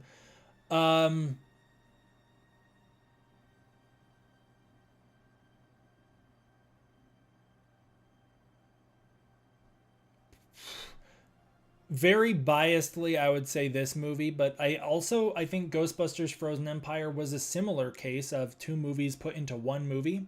Felt like Ghostbusters Frozen Empire was two movies that they squished into one that were both interesting on their own, that they did not dedicate enough time to the Frozen Empire of.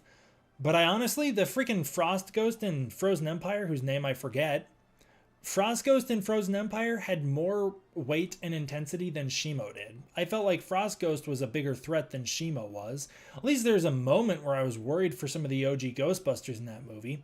I'm not worried for nothing in this one. I don't think Shimo carried any weight.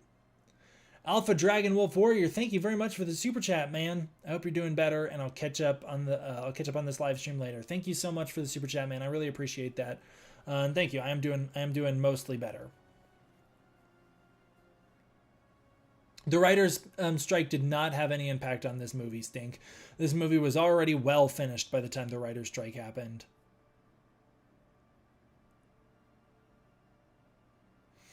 Oh no problem, Saturn. I'm sorry. I really thought I'd have more time to work on those than I did. But I've been freaking killing myself with these daily uploads. I've posted, if you consider my content watchable, I've posted watchable content, whether it be YouTube Shorts, live streams, or uploads on this channel every single day since I think November. And it has been absolutely killing me. I'm going to be done now. Now that the new Empire's out, that's going to come to an end. I don't know what my new upload schedule will look like. It's going to be something a lot more healthy because this has been killing me. I'm so excited to have this movie out too so we can talk about other things. Like, I'm excited to talk about Ghostbusters. I'm excited to talk about things that aren't trailers. I'm still going to do news roundups just because I personally like doing that. I personally like trying to catch up. I also like doing the toy stuff. But yeah, man, I'm freaking killing myself with this upload schedule. I did see the Haya toys. They look great, man. Alpha Dragon, the restaurant was not the issue. It was actually the person who got the meal for me just spaced it out. Just spaced out. Valerie, I sure was. You were on a Ghidorah Stand 64 take streak on Twitter today. At least that's what most people think. Godzilla Twitter, I think is like a living try not to cringe compilation. It's really easy to rile people up by just having like the most mild takes of all time. Like, I don't think Godzilla's a very good king of the monster. I think he's kind of an asshole.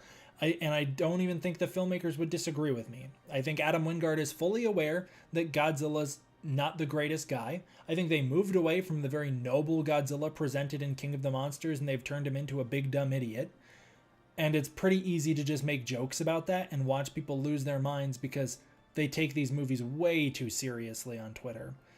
Godzilla fans on Twitter, I don't think have much going on outside of Godzilla Twitter, is the sense I get. And it's fun to kind of goof around with that, but it is a little, it can be a lot. I think Godzilla could have been a good King of the Monsters, and then I think some point he bonked his head so hard and lost so much of his brain that at this point he ain't got it. I wish Scar King had more of a reaction to seeing Godzilla if he was the one that banished him into the depths of the Hollow Earth. Yeah, man, I wish any of the monsters had more of reactions to any of the things going on. Scar King doesn't feel like... It's not like a moment where Scar King feels vindicated in taking on Godzilla. There's never even a moment where Scar King and Godzilla fight properly one-to-one. There's nothing like that in this movie. I never get the sense that Godzilla has any history with these monsters. I never get the sense that Godzilla has any history with Shimo. I never get the sense that Godzilla was worried that these things were going to come to the surface. All I get the sense of is that Godzilla's pea brain was telling him that it's time to go to war, and so he was trying to eat really quickly so that he could get his meal in and his calories in before he did a big fight, and that's as big as it was for Godzilla. I don't think there was anything else to it. I think that this movie really, really killed itself by trying to do too freaking much at once, and it really lost stuff like that brilliant idea in the sauce. There's never a moment where it feels like Godzilla and Scar King are having a rematch. It never even feels like they even meet properly.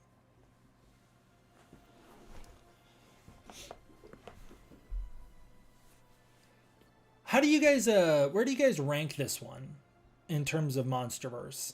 I think this is probably my least favorite MonsterVerse movie after seeing it twice.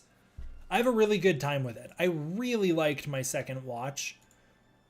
This is definitely going to be a comfort movie. For me, if there's going to be a MonsterVerse movie that I turn on when I'm not feeling well, like if I'm really stressed out and I just need to have a better day and I don't want to think about anything, or if I'm sick, if I'm like sick and I can't get out of bed, this is a movie I'm turning on. Because like Astro Monster was my number one go-to. Astro Monster and All Monsters Attack were my number one go-to comfort Godzilla movies, and this is definitely a comfort Godzilla movie, but it is not the top of my list. I don't know what I'd rank it right now. I'd probably give it about a 7.5 out of 10. I thought that it had a lot of really good ideas and not a lot of great execution. I'd probably rank it as my least favorite MonsterVerse movie. I agree. This movie was way too short. This movie could have been 2 movies for me, and it could have maybe been 2 10 out of 10s if they had done it a little slower. But I just didn't buy it. Oh, you know what else I didn't buy? That Shimo did the freaking Ice Age. What a throwaway line. Yeah, I think I'd give this one a 7.5 out of 10. I don't want to give it a 7 because I think it was good. Like, I enjoyed it. And I think that if I watch it in rations, like I said, this isn't going to be one that I watch all the time. Like Godzilla vs. Kong, when that movie came out in theaters, I don't remember, but I think I ended 17 watches while it was in theaters, something like that. -1, I got up to like 14 or 15 or something like that. This is not going to be a movie I see 15 times in theaters. I might see this one 6 times in theaters. This is probably my least favorite of the MonsterVerse just because I can't think about it too hard. The minute I start to think about it, as you've seen here in this review, in this discussion, the minute I start to think about it, it gets a little hard for me to enjoy. It gets hard for me to get out of my own way. I really like serious movies. I really like movies where the story comes first. And this was a movie where I feel like the story was the absolute last thing on anybody's mind. I liked this movie less than I liked Legacy of Monsters, but more than I liked that Skull Island anime.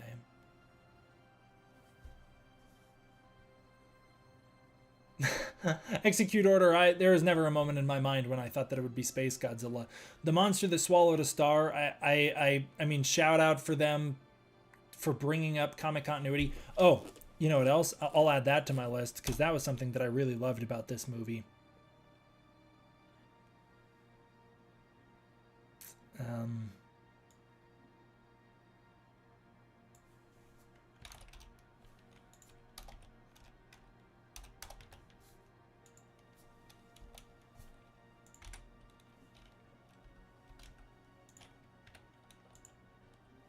I loved the referencing of the comics.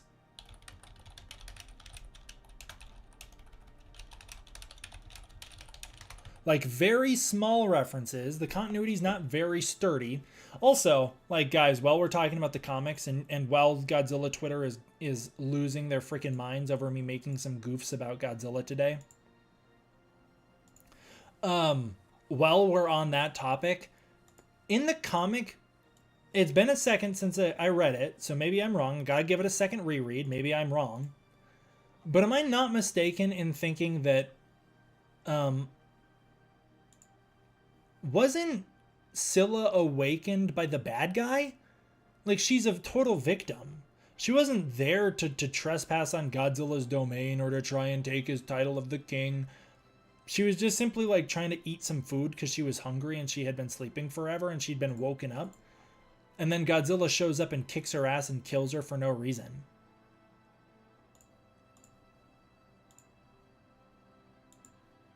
Maybe I'm wrong. I don't remember. I'm pretty sure she was lured there. Yeah, they finally admit about the existence of the comics. They did it very haphazardly. Like, they're not committing yet. They're not committing to the extended lore, but I appreciated that they did reference the comics a little bit. Shimo is not the one that swallowed the star. That would be Godzilla. What happens if, say, Destoroyah or Biolante or some other massive antagonist can ragdoll the good guys? Well, then we'd have some stakes on our hands and it'd be cool. Yeah, she was lured. Perfect. So Sila's definitely just a victim of Godzilla being a bad king of the monsters who's unforgiving. The soundtrack to this movie was really rough. Oh, she keeps doing it. Well, man, what a horrible existence it is to be a Titan in the MonsterVerse. Because you either live peacefully in the Hollow Earth, or if you try and live on the surface and get some sun, Godzilla will not tolerate you. Godzilla will kill you. Godzilla only allows the Titans to sleep. Explain to me how global warming is part of Earth's natural balance. Explain to me how anything mankind does, the creation of nuclear bombs. Explain to me how any of that shit is part of the natural balance of the world. Godzilla is such an ass. He sucks, man. He is such a bad king of the monsters. Sila was covering up the ice caps and King of the Monsters. Behemoth was restoring the Amazon. And Godzilla had to go and get all pissy about the fact that other monsters were awake and he's not the only one running around anymore, that he made all of them go to sleep. The only thing Godzilla allows the monsters to do is sleep. Otherwise, he will kill them. And even if they're sleeping peacefully like Tiamat, he's going to show up and kill them anyways. Godzilla sucks ass, man. He's actually the worst. Scar King and Godzilla, they're not so different. Scar King also doesn't like it when people stand up to him. Scar King's also gonna kill a guy for no reason. The only thing that makes Godzilla different is that Godzilla fans are more protective of Godzilla because they don't know Scar King yet. And before everybody gets into the whole stupid sex slave thing with freaking Scar King, that is not how apes work. Dude just has wives. Y'all be reading way too much into that.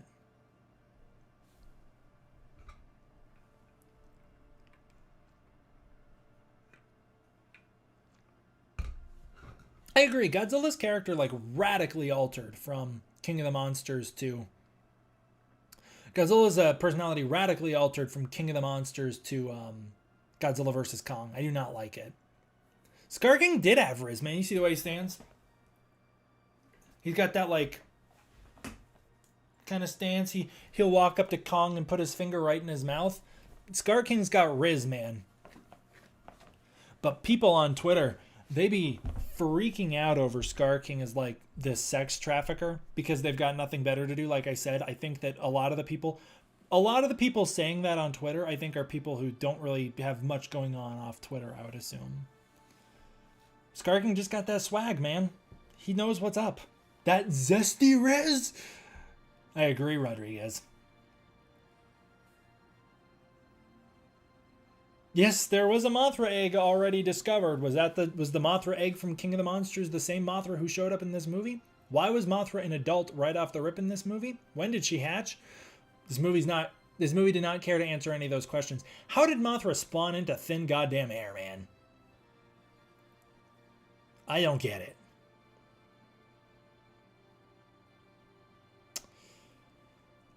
No, I haven't talked about the King Ghidorah reference. I don't think that there's... Ghidorah is just a part of their history now, so I don't think that there... If there was a prophecy about, Ghidorah maybe returning, maybe then I could believe it a little more, but I don't think Ghidorah is going to be back anytime soon. I'm excited for Kingdom of the Planet of the Apes. I'm not overly excited. It looks a little redundant from the last movie, but I'm excited about it. I think the problem is that 2014 King of the Monsters Godzilla's the personality Godzilla should have in his ending. They had to regress the character to GVK to bring in more personality that worked for the movie. I feel very similar about Kong, actually. Kong feels really... I do think Scar King is Zuko's dad. Kong feels really mature in Kong Skull Island. He's put himself aside. He's got this whole... It's the island. The island itself is his purpose. He's put himself aside. He's got this very noble purpose. He's a very selfless character. At the end of the movie, it's clear he wants a connection, but he won't even bring himself to acknowledge that because he's got bigger things to worry about. He wants to protect the iwi. He wants to protect the innocents on the island. Godzilla was that way. And they've done the same thing for both characters, where Kong became a lot more... Kong still is a more mature character, I think, these days than Godzilla is. it almost feels like Kong these days. GVK's Kong, I think, is a little more just kind of lost. He's lost the island. He's lost his purpose. I like that in this movie they're giving him a purpose back. Kong has like, he's now having that responsibility once again. But then on the other hand, Godzilla has gone from being this very noble samurai who shows up to defend the land, and he's turned essentially into just a tyrant who, I think if Godzilla was doing what he's doing now in the 2014 movie, like if those two Godzillas were separate Godzillas, 2014's Godzilla is going to try and step in to stop the new Godzilla, because the new Godzilla is all he's doing is killing anybody who he deems worthy of death. He's not keeping the world in balance. He's just a bully. And I think that the 2019 Godzilla would not stand for the antics of the new Godzilla. 2014 Godzilla goes out of his way to not attack the military ships, sinks under them, he swims past them. Even at the Golden Gate Bridge, 2014's Godzilla is not trying to hurt the military. This new Godzilla is blowing up bridges in Godzilla vs. Kong, slamming through bridges in this movie.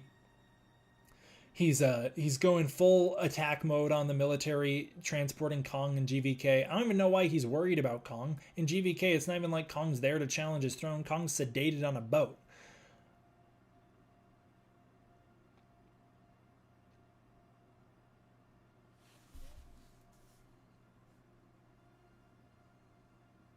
Actually, Rebecca, I think you mean Rebecca Hall, read the Iwi writings and said that Mothra lingers, goes back longer. Mothra's lineage goes back longer than they thought it, and technically a different Mothra, but the same spirit. Nuts for Kaiju, you could be right. Yeah, they say that Mothra's lineage goes back way further than they thought. What's her relationship to the one from Godzilla King of the Monsters? Is this the daughter of that Mothra? Is this the mother of that Mothra? Does this Mothra have the same memories? Because let's not forget, I once asked Michael Dougherty, and he publicly answered on Twitter that Mothra's memories are genetic or are inherited.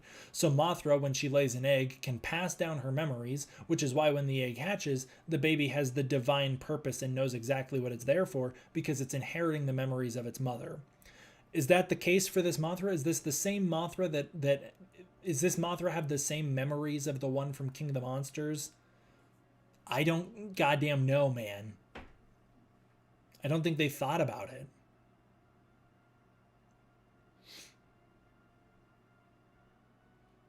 One major reason I root for Kong is because Godzilla is such a dick to literally everyone except Mothra. Godzilla glazers are essentially rooting for the bully. I totally agree. Godzilla is a better King of the Monsters in the Showa era. Godzilla is a better King of the Monsters in the Millennium films when he wants to be. He's like I think Godzilla is probably a better King of the Monsters in Final Wars when all he wants is to fight. At least at the end of that movie, at the end of Final Wars, Minya is able to talk Godzilla down. And Godzilla doesn't fight Mothra in that movie. I guess, honestly, Godzilla is no different in Final Wars than he is in the MonsterVerse now. All he wanted to do is fight. That's all his personality is. This dude loves fight and don't think anything else. No brain, just fight. What happened to the very divine Godzilla that we had presented in King of the Monsters? Mothra literally spawns into this movie.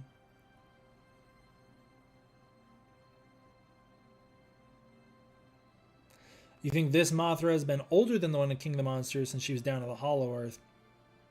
I don't know, Nuts. You could be right, but the movie didn't answer that question. That's a problem. The movie needs to answer questions like that. You can't just have it happen. You can't have a movie where things just happen, man. Childish, I liked the Mothra design. She was a little more plump in this movie, right? I think they made her a little more plump in the body. She felt a little more classic. I liked the orange. The blue bioluminescence was really cool, but there was no need for her to use it because she was first of all in battle most of the time here. And when Mothra, that was the red was kind of her battle cry in Godzilla versus in Godzilla King of the Monsters. And then she also used it at night because she's glowing at night. And then when she shows up in the daytime in King of the Monsters, she's glowing golden. So I thought having her orange here made perfect sense because she's in the daylight. So I was all down for it.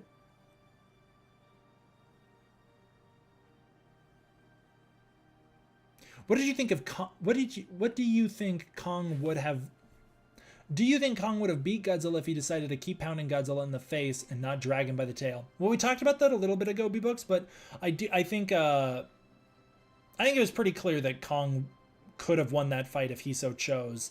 But Kong really wanted Godzilla to just get over himself and help with the fight. So I think Kong was not. I think Kong was holding back pretty hardcore in that fight. Oh, you know what's funny? So somebody pointed out that Mothra was originally going to be, the monster that they're interacting with. And you've got those annoying peacock calls, and it seems like those peacock calls were supposed to be the noise that Mothra made. Which I thought were so ugly. I thought they were ugly sound effects. And they just kind of transplanted those onto Mothra. Because I liked whenever they used the King of the Monsters Mothra calls. That's such a beautiful sound. And then she sounded annoying. I hated the peacock calls.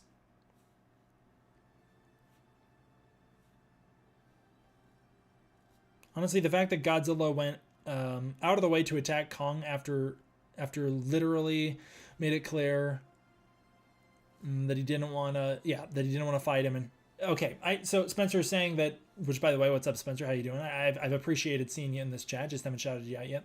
Spencer's saying that the fact that Godzilla goes after Kong, despite the fact that Kong has made it very clear that he doesn't care to fight Godzilla. I loved the fight, but I think Godzilla really they really limited his intelligence here. Having Godzilla attack Kong, I think, just shows how stupid Godzilla has become. Because I think King of the Monsters Godzilla would be smarter than that. King of the Monsters Godzilla, I think, would have absolutely gone into the portal with Kong without a fight. And I think GVK's Godzilla is just so much dumber.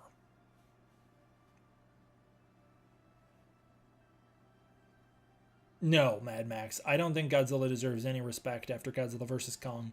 Kong was living peacefully in the Hollow Earth with he was up to no monkey business, you could even go as far as to say. And Godzilla blew up his house for no reason. And then in this movie, Godzilla kills Tiamat for no reason because Godzilla wants to absorb her energy. Couldn't Godzilla have just knocked her out? Why do you have to kill her? Clueless. So you're saying you don't think Godzilla's stupid, you just think he's a racist. All right, sure, now let's root for him. Yeah, we love racism. If people are going to call Scar King a sex trafficker because he has wives, then I think it's fair to say that Godzilla is, at the end of the day, Godzilla's no better than freaking any other racist who has power. Godzilla just wants to keep his power, and he wants it for himself, man. He doesn't tolerate anybody who's not like himself. Oh, do I think Godzilla didn't get respect in GXK? As far as like putting my goofs aside, if I'm not clowning on the movie, I think Godzilla was fine in this movie. I don't think there was nothing in this movie that I felt disrespected the character. There's not a single moment when I felt, I think there's nothing in this movie that I felt disrespected King Kong or Godzilla or Mothra for that matter as characters. I don't think it serviced them as well as it could have, but there's nothing in this movie that I thought was kind of an issue. Nothing in this movie stood out to me as being a problem.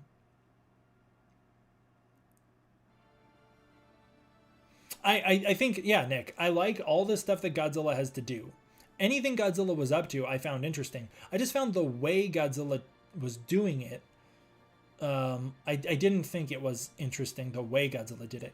I didn't love that Godzilla was very one note. Like, the only thing Godzilla does is, throughout this movie is the kiss of death. He does it on Tiamat. He does it on Sila. He tries to do it to Kong. The guy is like completely one note. I felt like the fighting style. Honestly, I think the fight between Godzilla and the Ion Dragon is a more interesting Godzilla fight than anything we saw in this movie with Godzilla, other than the fight with Kong. Like, if I had to rank Godzilla battles this year, I'm ranking King Kong versus Godzilla rematch, then the Ion Dragon fight, and then I'm putting like the anti-gravity fight maybe. I just felt like Godzilla was a little boring in this movie. Like, he didn't do things in an interesting way. He had interesting things to do, but he did them in a not interesting way. You know what I'm very sad about, though? That Sila and Tiamat are already dead in canon. It sucks to know that instead of them running away, just making them run away to their outposts. I know Godzilla has already demonstrated that if he wants to, he can send the monsters away or knock them out or whatever.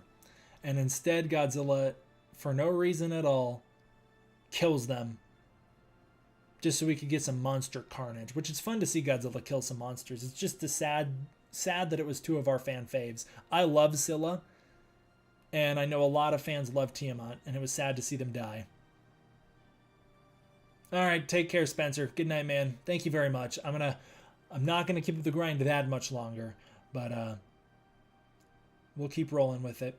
I don't know how long I'm gonna keep up these daily content postings. A couple more days, and then I'm gonna slow down just to give myself some breath, because I'm really killing myself here. Yeah, I totally agree. Godzilla and Kong did not have enough to do together. They team up.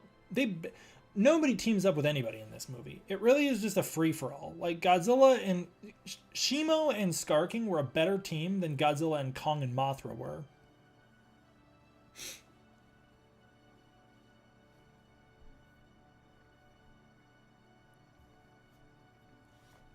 Albert, did you read the comic books?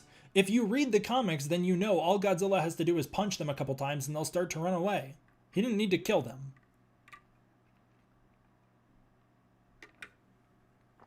Childish, the reason I haven't live streamed as much lately is because I'm really fucking sick of people spoiling these movies for me. And so I haven't been live streaming because I didn't want... I was hoping that there would be things left in this movie for me to experience, and there just wasn't. So I guess I could have been live streaming this whole time, apparently. But now that the movie's out, I do plan on live streaming more because I've got no worries of spoilers.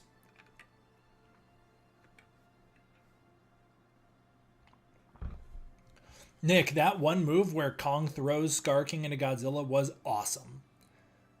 I love that stuff. What's up, Raph? How you doing, man? Thank you for tuning in. I really appreciate all your support. What's up from San Francisco, baby? Home of the Muto Battle.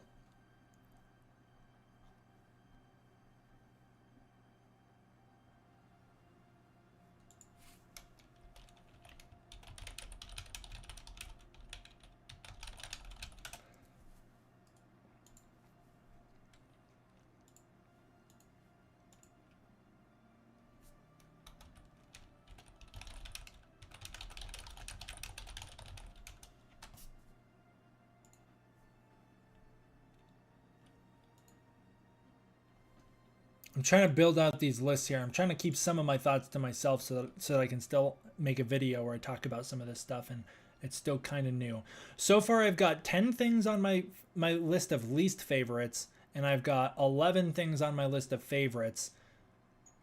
And then I've ranked 16 different monsters in this movie. Should I rank the characters too, just for fun?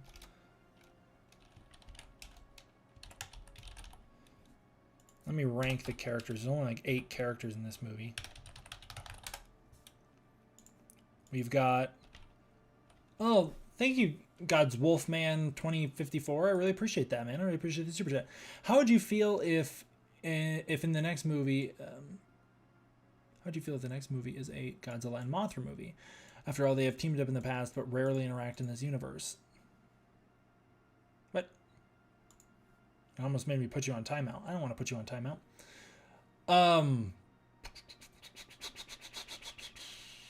Godzilla and Mothra teaming up, I said earlier in the stream, personally, I think it would be a lot cooler if Kong and Mothra teamed up in the next one. I don't have any issue with Godzilla and Mothra teaming up. It's just been done before.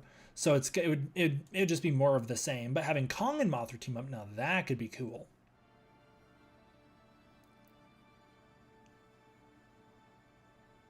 Okay, ranking the characters. I'm going to start out with my fave was probably Trapper. Then Gia. Then Eileen. Then Bernie. Then Iwi Queen. Then it was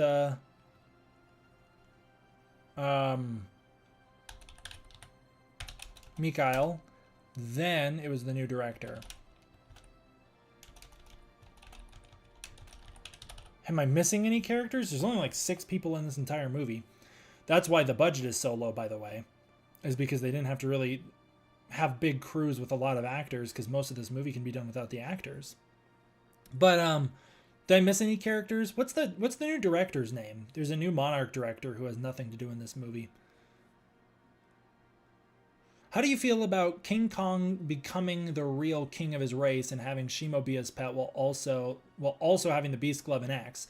I love that Kong has become King Kong. I love that he has taken in Shimo. I love how kind-hearted Kong was in this movie. I thought that was so touching. I didn't love Kong keeping the Beast Glove. I don't like the Beast Glove at all. Yeah, man, I'm down to have some Mothra and Rodan for a while in the MonsterVerse. But the sound at the end of the movie, I think it will be Mothra-centric, maybe Batra too. I don't think so, man. I think Mothra is going to be a supporter for sure. I don't think we're getting Batra anytime soon. And the way that Kong is treated in this movie, if this movie is successful, I think that the next movie will be the Godzilla version of this movie, kind of pushing deeper into his story. I did see that Adam Wingard interview. I love the idea of that. I don't think Godzilla is nearly as compelling of a character as Kong, especially the way that the current team is writing him. I don't like Adam Wingard's portrayal of Godzilla very much. I feel like Godzilla is much more of a plot vessel who does whatever he's being asked rather than having anything. He's no longer a character, I don't think. Thank you, by the way, for Dr. Hampton. I appreciate that. Childish.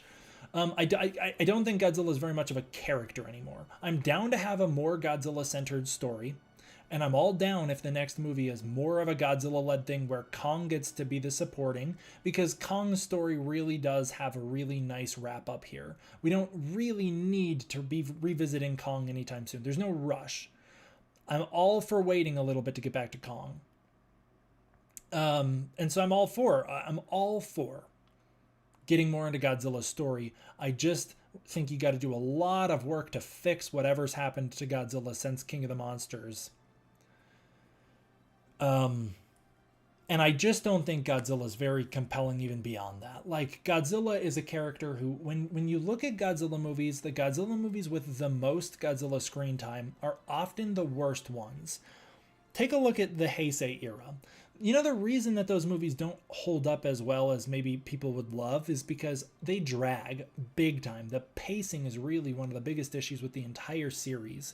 The Heisei series, especially towards the end with Godzilla vs. Space Godzilla, Godzilla vs. Destoroyah, those final battles, Godzilla vs. Mechagodzilla 2, those final battles last too long. It's just monsters walking around, it's just monsters bumping into each other, and unless you have a really solid human cast to hook the movie, you lose the interest of myself and many viewers. For decades now that's been the case. It's the reason that movies like Godzilla vs. Megalon's final act feels like it goes on for an eternity. Godzilla vs. Hedorah's final act goes on for an eternity. Whenever you have a story focused around Godzilla in the final act doing his Godzilla thing, and you're not focused on the way that people feel about Godzilla doing his Godzilla thing, it always drags. And all of those movies are perfect examples of that. So I would worry that if we're getting the new switch on things where it's going to be a Godzilla-centered story and Kong is the support, my fear is that if they don't do Godzilla right, it's going to be really boring. And the only way to do Godzilla really right is with a strong emotional hook, which you need to achieve, generally speaking, through a human cast, which clearly is not the strong suit of the current team. Get some of the people from Monarch back, the writers, get some of the Monarch writers, or get some of the Kong Skull Island team back, and you can get a more interesting, compelling cast again. But if it's just going to be Godzilla walking around being the king of the monsters, that's not enough.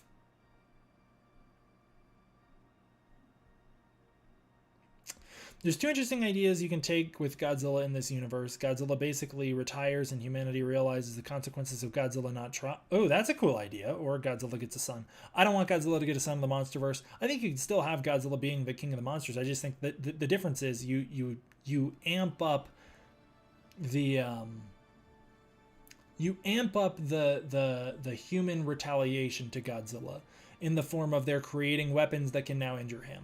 Maybe the military is sick of Godzilla's shit, so they create the Super X without permission from Monarch. So now Monarch's having to try and like get people off Godzilla's back, and then you have them create more things like bioengineered titans, like a cyborg titan like Gigan, or as I pitched earlier, Biolante. You give Godzilla a more personal opponent rather than more screen time. See what I'm saying? I agree. Sarazawa shouldn't have died in King of the Monsters, but I don't really know what they would have done with him afterward. I feel like that these movies are no longer about Godzilla at this point, so he would have had nothing to do anyways. It would have been like Mark Russell. Mark had nothing to do in Godzilla vs. Kong.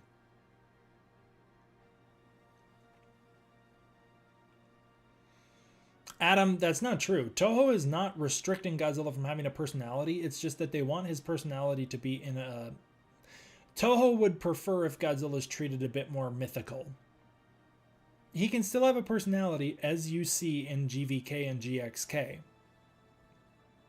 I just don't love the direction they went with that personality.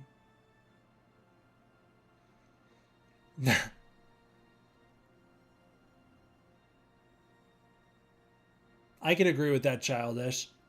Doug definitely has the Minya silliness, and Suko definitely has the heart of the character. I think Minya is like a wildly overhated character. I think he's pretty cute.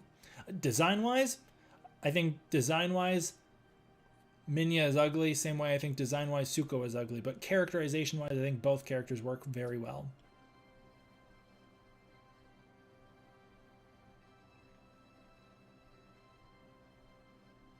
I agree. We need more Scar King lore, man. We needed more of Scar King.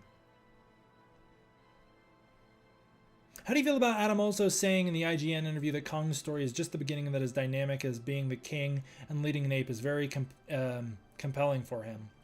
I'm all for it. I love the idea of watching Kong grow into the king he was always meant to be. I love that stuff. I'm totally on Adam's side on that one. I think generally speaking, Adam Wingard and I agree on a lot of things, and I think that it's the things we disagree with almost consistently and always come down to Godzilla and the way Godzilla is treated. I just don't love making Godzilla a big roid-raged dope. And I don't always love having Kong interact with sci-fi as heavily as he does. I don't think the Beast Glove needed to be there. I'll never stop harping on the Beast Glove because I think it's a bad choice. You know, I probably shouldn't be saying this, but I am friends with a decent number of creatives on these things. And the Beast Glove's not a popular decision. I have no idea where it came from. I don't know if that was like an Adam Wingard creation. I don't know. It could have been a toy company stepping in and doing it. The Beast Glove's not totally popular amongst the creatives I've spoken to. I've talked to people from some of the previous MonsterVerse movies who are in a bit higher up positions, and they don't love it. And I talked to some people from this movie, people who had big influence over this movie, who also didn't like it.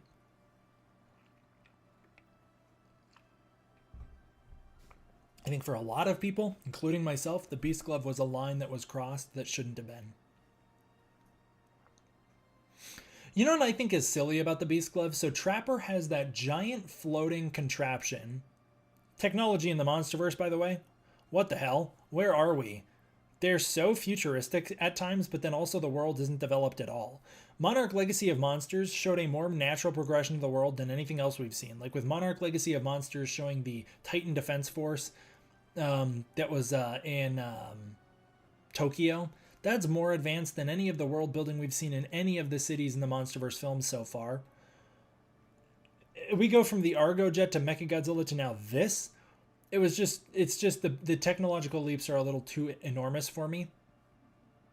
Um, but I thought it was funny that Trapper has that giant floating contraption that very well could have been the Beast Glove, but then they had to go and say that the Beast Glove was a second giant yellow floating contraption. The Beast Glove wasn't Trapper's big toolkit, which it should have been. Then you would have been like, well, they spent all their money building the one thing, and Trapper can modify his toolkit and be like, I finally get to do the thing that this thing was supposed to be done for, and modify it into a giant Kong glove. I didn't have a problem with Project Upgrade or whatever. That Project Powerhouse is as ridiculous and goofy and stupid as that was. It's dumb for sure, but also if they had done even if they had done a little more to justify it, I could have gone a little further with it.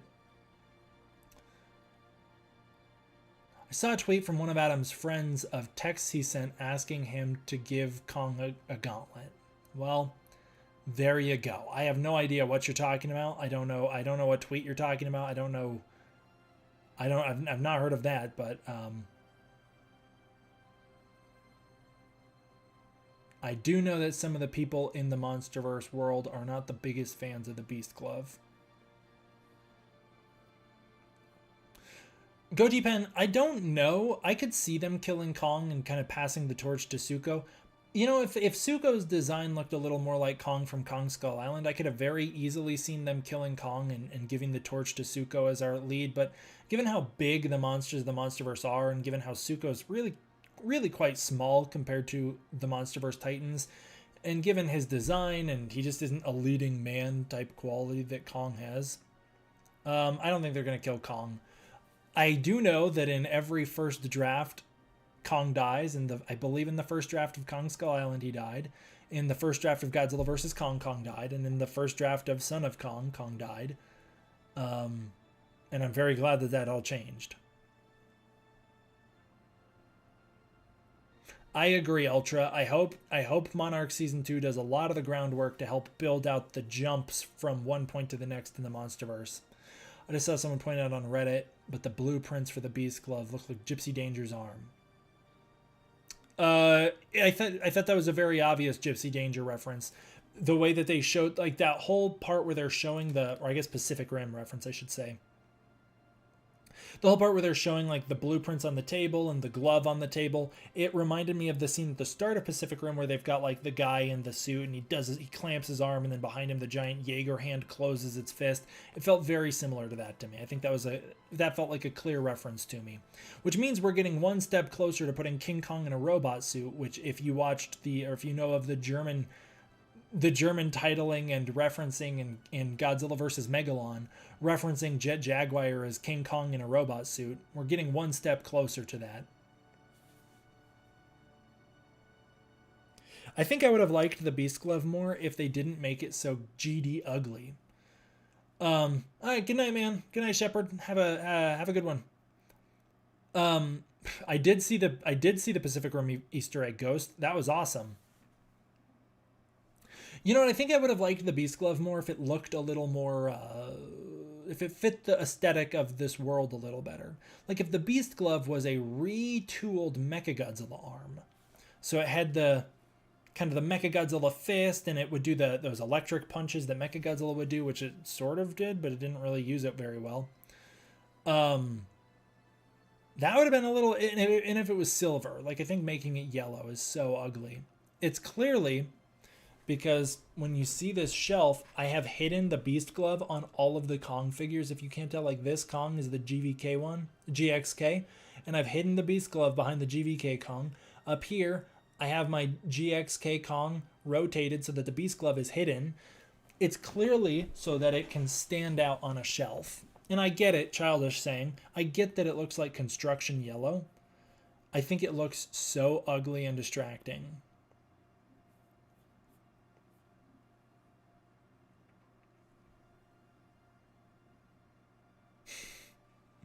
Admiral, we're all for making the Green Man the next big bad of the MonsterVerse. Charlie would not stand for that.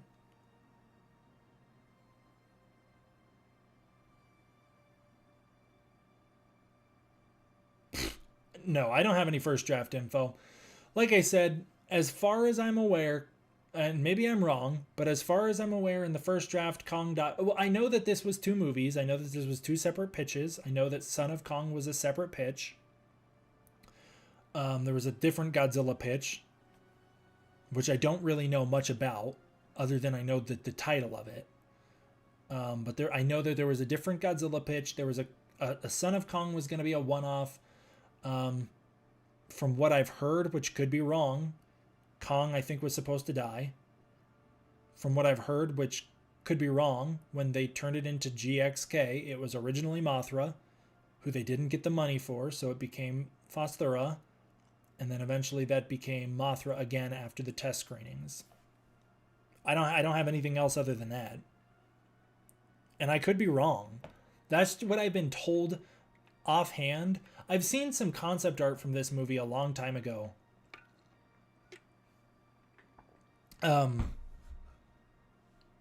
The concept art I seen from this movie a long time ago was a little different than what we actually got. Like, I saw some concept art for the evolved Godzilla, and it didn't really look anything like this. It looked a lot more like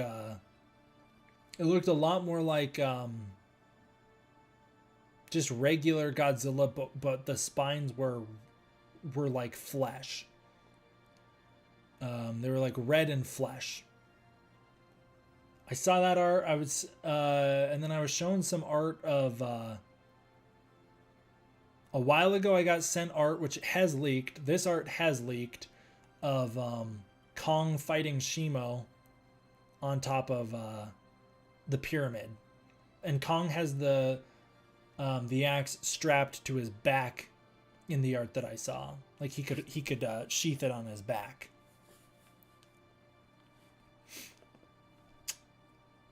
And then I don't know. People have said in my comments, and I don't know what all's real. Okay, so you guys have seen that one too. That one did leak. That one leaked for sure.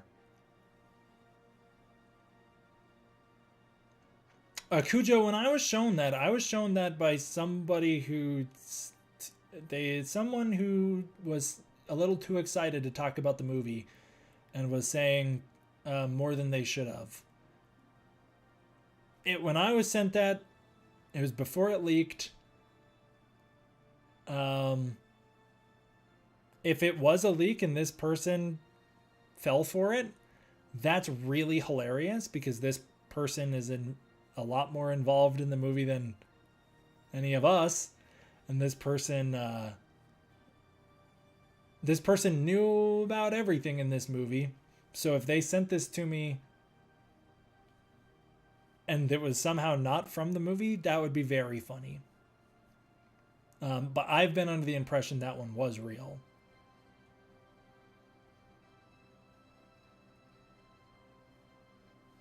I don't know if there's any evolved concept art that got leaked.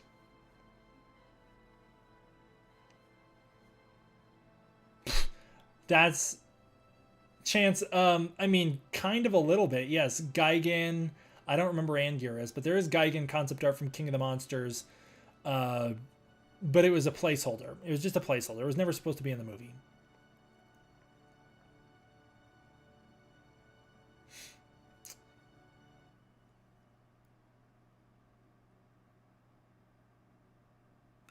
Yes, it did look like Previs. Oh, unless you're talking about the Godzilla one, in which case I don't know what you're talking about. The Godzilla one I saw was not Previs. It was just art. The Kong one on the pyramid, I was specifically told was Previs.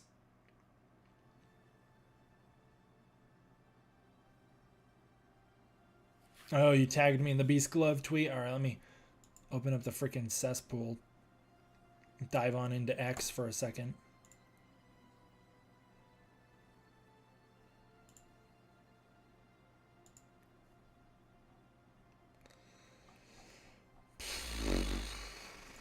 Here we go.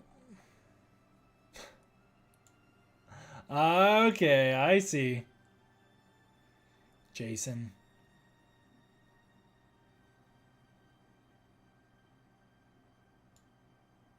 Jason is the one who did this to us. That's cute.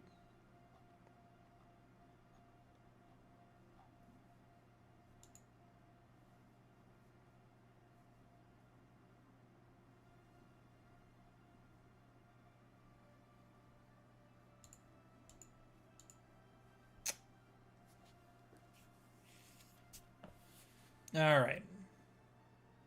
Yeah, there's an Anguirus skeleton in King of the Monsters. It's just a little Easter egg. Since you mentioned you want to be a filmmaker in the future, I might be wrong if you mentioned that what ideas, or especially kaiju movie ideas, you have in mind. I wouldn't get into all the kaiju movie ideas that I'd want to make someday, but I don't have any problem pitching fan projects for the MonsterVerse because I'm never going to get to make those, so I got no issue pitching that stuff. I'll believe you guys. I'll believe that Previs shot was fan made. I just think it's hilarious where that got sent to me, because the person who sent that to me shouldn't have gotten that wrong. Do you know how much of the movie was cut out originally? I have no idea. KDM reported a couple months ago that the original cut of this movie was like 2 hours 15 minutes or something like that, so not much. Would you rather write a Godzilla movie or direct one? Oh, that's rough. Would I rather write or direct a Godzilla movie? Ooh.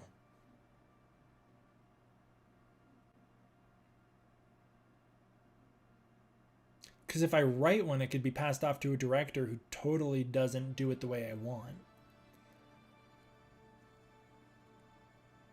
I think I could direct a Godzilla movie pretty well. Well, yeah, I would love to do both if I could, but that wasn't the question. If I could only do one, I think I'd want to give my hand at directing one. Because a director can change a lot. As we saw with Godzilla vs. Kong. I don't think King of the Monsters is hated at Legendary. For everybody I've talked to from that circle, that movie's pretty liked.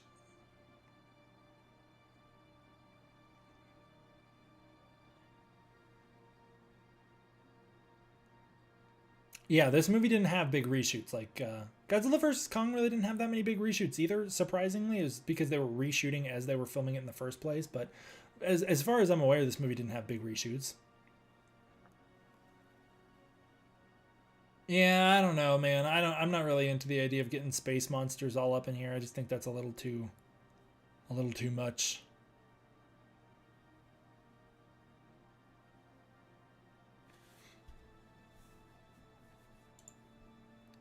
Are we dying down here? Does anybody have any like questions from the movie? Like I plan on at some point doing some Godzilla Explains for this. Like I'll talk a little bit about what Sila was up to, just because I know that there's a prequel comic that ties into that, and I know some people would be interested in the history of Sila.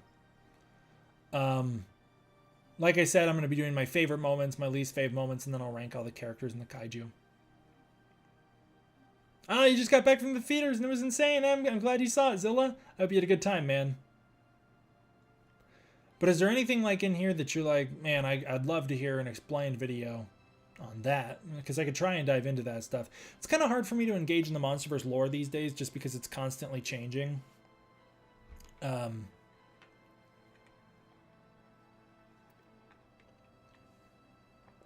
would love to talk about where I would take the MonsterVerse next. I don't know where they're going to. I don't know where the next GXK team up goes. I don't know what threat you could unite them against right now that would feel earned or matter.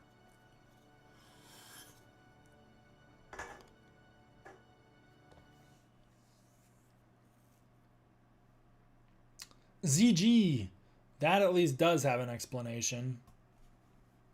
That explanation comes down to is the novelization out already, Childish? I haven't gotten the novelization if it's already out. I haven't seen it yet.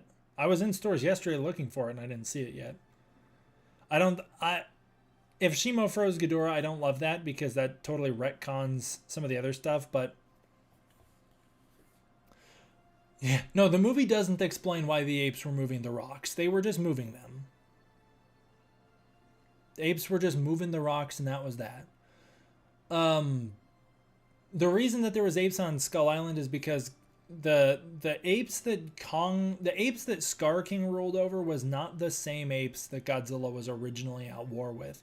Godzilla was originally at war with the Godzilla species, and the Kong species were at war. If you read Godzilla Dominion, the Godzilla vs. Kong novelization, and Kingdom Kong, the Kongs kind of won the war in that Godzilla's were a lot of them were killed out, a lot of them moved to the surface world. The Kongs were able to take Skull Island as their own. Godzilla wanted the island and didn't get it. Godzilla also doesn't like to go into Hollow Earth because he's afraid of more Kongs down there. So it kind of feels like, generally speaking, the Godzilla's kind of lost the war, with Godzilla being the main victor of it all. But the species generally kind of lost. But the Kongs on Skull Island were a different breed. They were just their own tribe. It was not Scar King's apes. I think the novelization justifies Godzilla killing Sila more from Godzilla's POV. Of course, because the novelizations do a lot of the legwork for these things. The novelizations have to put in a lot of the legwork for the lore of these movies, because the movies do not put in the legwork themselves.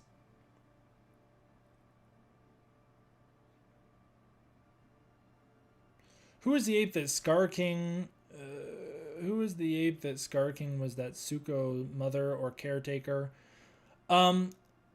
Apex, I think that was just an ape who was sympathetic to Suko. I think it was an ape that was sympathetic to Suko and was trying to stand up for him. It isn't his father, because that ape isn't the same color as Suko.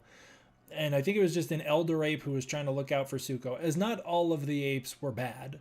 Only some of them were kind of mean. And that was one of the good ones who got kicked into the lava.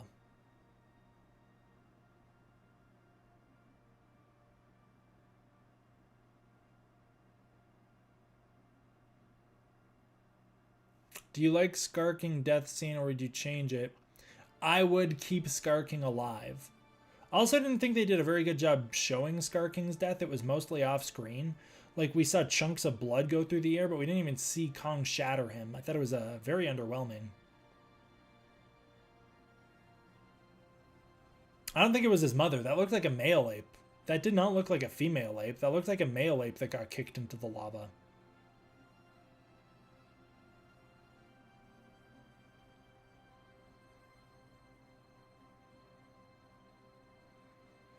So are the Kong apes that Kong is ruling part of Kong species, or a different ape species? I think all of them are great apes. So all of them I think all of them are great apes together. Why does Scar King's eyes glow? It doesn't explain it in the movie. I don't know if the novelization will explain it. But it very well could be because he has the crystal, and the crystal has some sort of radiation energy that he could use. How did the crystal work? How did the crystal affect Shimo? Where did it come from? What was it? I don't know. Maybe the novelization will explain. This movie sure didn't. Like I said, the novelizations have to do a lot of freaking legwork, which I feel bad for, but I do like those novelizations, even though they don't really matter. I was talking to somebody from somebody a little higher up from one of these movies from the past today. I've been talking to him a bunch, and he was talking about, like, no, the handprint from Kong Skull Island, it was never intended to be Scar King. No, the Iwi were not intended to be from Hollow Earth. No, Hollow Earth was not intended to be what Hollow Earth is now. Hollow Earth was supposed to be like a cave system of vents that led through the world, not a planet within the planet. And a lot of these retcons, like, for instance, Ghidorah being frozen by Shimo, if that's what the novelization implies. Great. I'm not really considering that hard canon, because the filmmakers have said otherwise. Michael Dougherty has specifically said that Godzilla froze Ghidorah in a 1v1, where I believe Dougherty's original explanation was that Godzilla knocked a bunch of ice onto Ghidorah that sank him, and before Ghidorah could swim back to the surface, he was pushed so far down he froze, and then raised with the ice after he froze. That was the original explanation. That one feels a little more legit to me than Shimo. I don't know why Shimo would have frozen Ghidorah. I don't know what Shimo was up to on the surface. We don't know much about Shimo's backstory yet, so I guess we're gonna have to wait and see what the novelization says, because Shimo had no development here.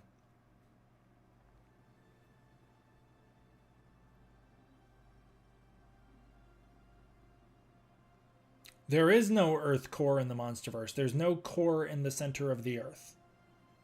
The Hollow Earth is the core in the center of the planet in the MonsterVerse.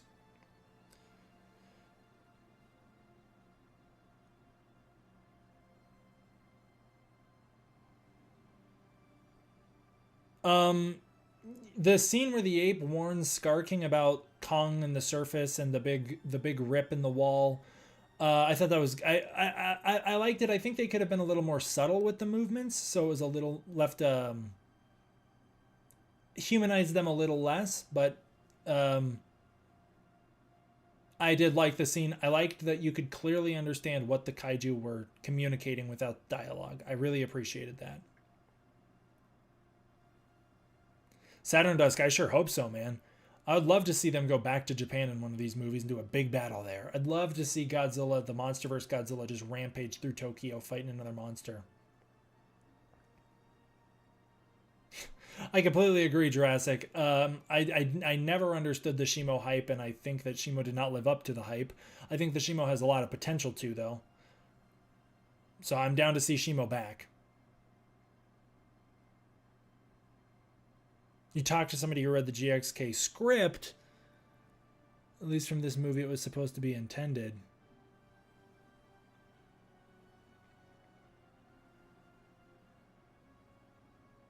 I don't know where you found that person, Childish.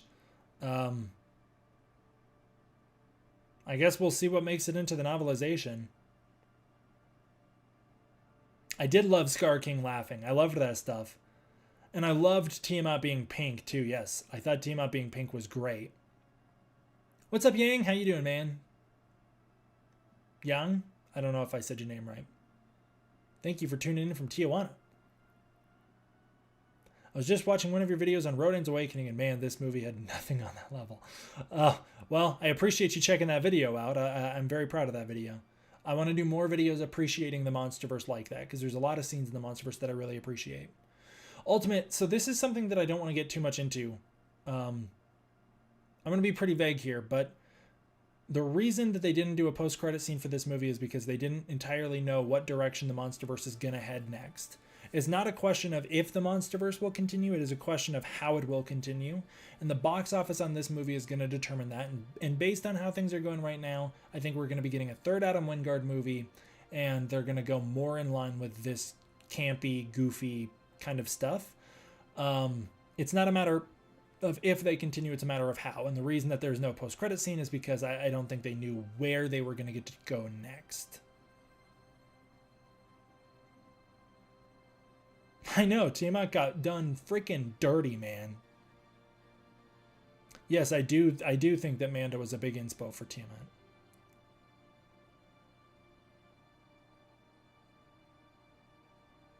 I don't need more kid actors in these movies. I think G is great. G is all we need.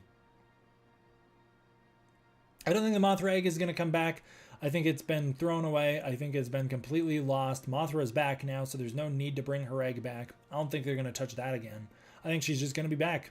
I think she'll be back next time they need her. What's one direction you for sure don't want them to go in next for the next film? I don't want them to try and go even campier.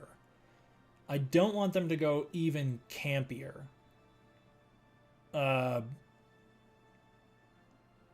I would like them to take a step back, especially if the next one's going to be more focused on Godzilla.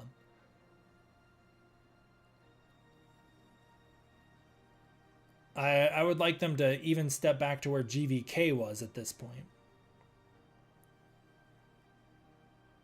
Yeah, I do like Adam a lot. I think Adam Wingard is a great guy. And I have really appreciated what he's done because This is something I could add to one of my lists too. I'll add this to my list. I really appreciate that Wingard just has new ideas. I really appreciate that it isn't just rehashing the same material over and over again. I think Wingard's true strong suit as a creative is creating. And I love that he gets to tell these really bold stories that take these really big swings. That's really exciting to see as a viewer. This movie was unlike any other Godzilla movie. We've never had like an anti-gravity fight in a Godzilla film before. We've never seen Mothra, Kong, and Godzilla team up. I would argue we still kind of haven't. But I thought there was a lot of stuff that this movie did that was just really awesome and really pushed the boundaries of what these could be. And so I love that stuff, man. I like that Wingard gets to do new things. Sometimes I feel like Godzilla movies don't always explore as much as they could. I think you see that a lot with the anime trilogy. I think the anime trilogy is a lot of lost potential. A lot of great ideas that they didn't live up to. I think the MonsterVerse has done a better job with the Hollow Earth of portraying Monster Planet than the Godzilla anime trilogy ever did.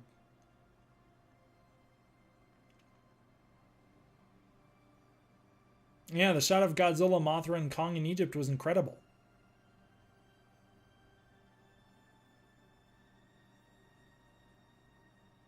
That's what I'm saying, man. Kids who are, yeah, between that 10 to 20 years generation watching this movie, I think kids like from 6 to like 16 are gonna freaking love this idea or this movie. I really think that this movie is going to be like a core memory for so many people, introducing a new generation to Godzilla. I think that that value cannot be understated, and I think that's so exciting. Tonally, Nate, I prefer more realistic Godzilla films, and if I got to choose where the MonsterVerse would head next, I would keep things a little more in line with King of the Monsters, which I felt did strike a pretty good balance between serious and camp.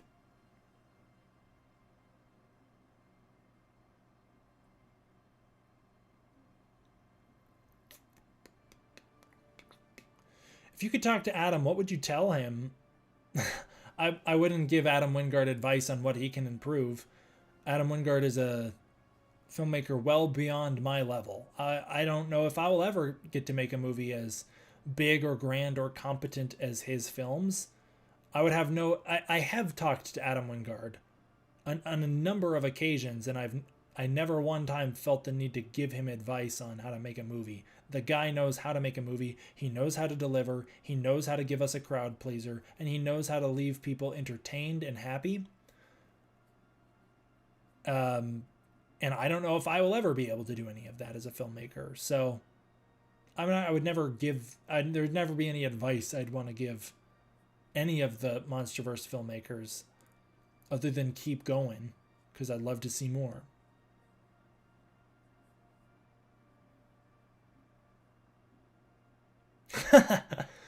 Your daughter's not wrong. Suko has big Chaka vibes.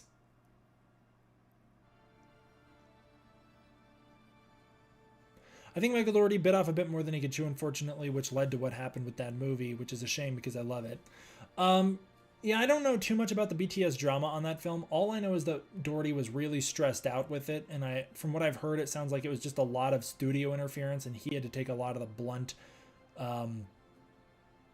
blunt trauma from the studio. It kind of sounds like Dougherty took a lot of hits and just had to kind of roll with it, and I think it stressed him out big time. I know that that same thing happened with Gareth Edwards. That Gareth Edwards took a lot of hits with that movie, didn't quite come together the way he wanted. Same thing with Jordan Vogt Roberts, and I guarantee you the same thing with Adam Wingard. I think the real thing ultimately comes down to Wingard's probably the most easygoing, and he's probably, I would guess, I don't know, but I'd guess Wingard's probably the best team player, which is why they bring him back.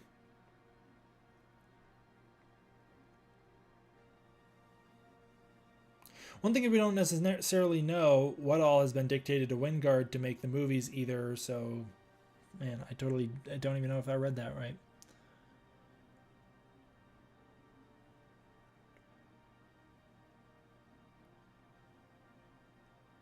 Yes, Saturn. That's kind of what I was getting at. We don't know what Wingard was told to do. We don't know what's mandated on him. We don't know if I don't know where the Beast Glove comes from. I don't know if that was his idea. I don't know if that was somebody else's idea. It's kind of hard to judge a filmmaker who's making a massive blockbuster picture like this, because you have no idea how big of a corporate machine movie making is. And there's no way to say where the blame really lies. And so I never really feel the need to point it all that much. At least I try not to.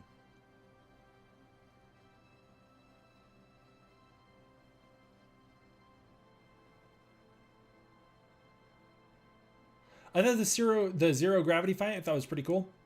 It was a cool set piece. I didn't understand how it happened. The mechanic didn't make any sense to me, but it was a cool fight. It was cool to see it all play out. What if Scar King had his own tribe of Iwi arm? Yeah, that's Apex.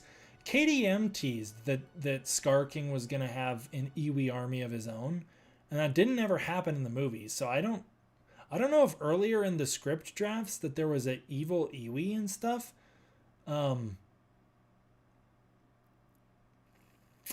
I don't know, man. But KDM did tease that the Iwi were going to be bad guys, I think. I mean, no, he did. I know for a fact he teased it, and it didn't happen. So I don't know. I don't know if Scar King... I don't know if something got lost in translation, and maybe KDM was actually teasing about Scar King's ape tribe.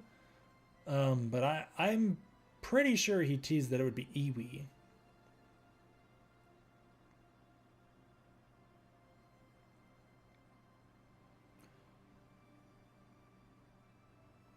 Childish, yeah, from a meme perspective, giving Kong the Beast Glove was great because it led to a lot of Infinity Gauntlet memes, and I think it led to a big chatter about this movie in the first place. So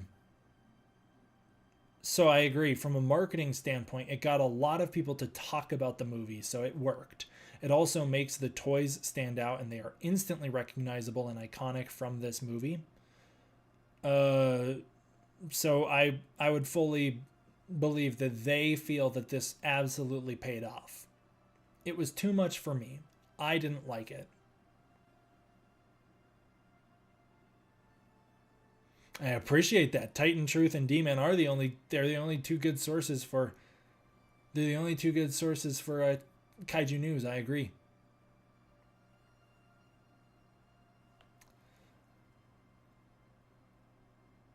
You said the Iwi Queen was gonna be Gia's mom. Yeah, I don't love the whole telepathy thing either. I kind of liked that the Iwi and Kong Skull Island had a silent bond and understanding. I thought that was very pretty.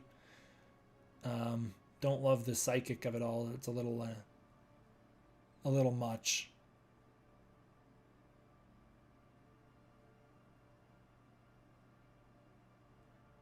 I agree, Execute Order. I wanted to see Kong reach out and touch Mothra, and I wanted to see her climb on. I really wanted to see Mothra either land on Kong's shoulder or climb onto his finger, and they didn't do it. It made me really sad.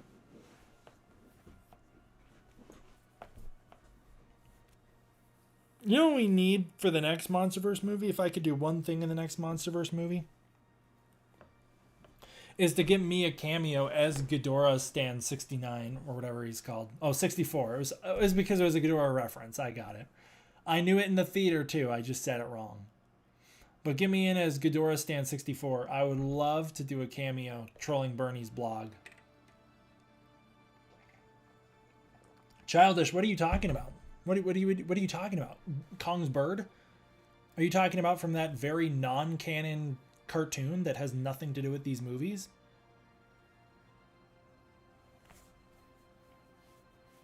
I'd love to be Ghidorah Stan 64, man. I don't care what my line is, as long as I get to say something rude about Godzilla.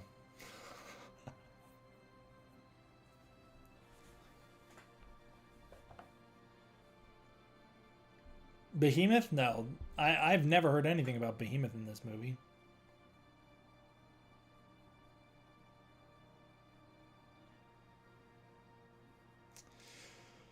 Sure, man. I could see more Showa era kaiju showing up. They just need to find a way to integrate them into the stories. I could see probably Anguirus standing the best shot just because he's a fan fave. Maybe Gigan because it's recognizable.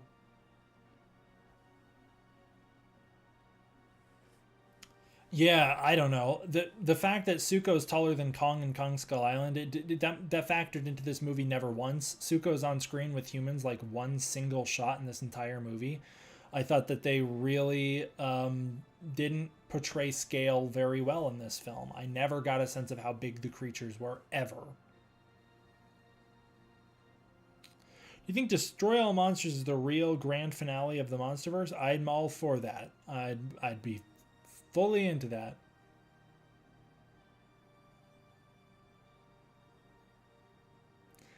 Yeah, man. I stand by it, Zodiac.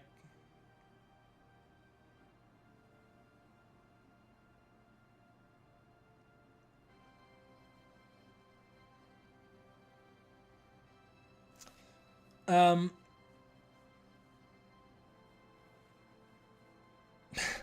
I don't need Gia writing on Godzilla.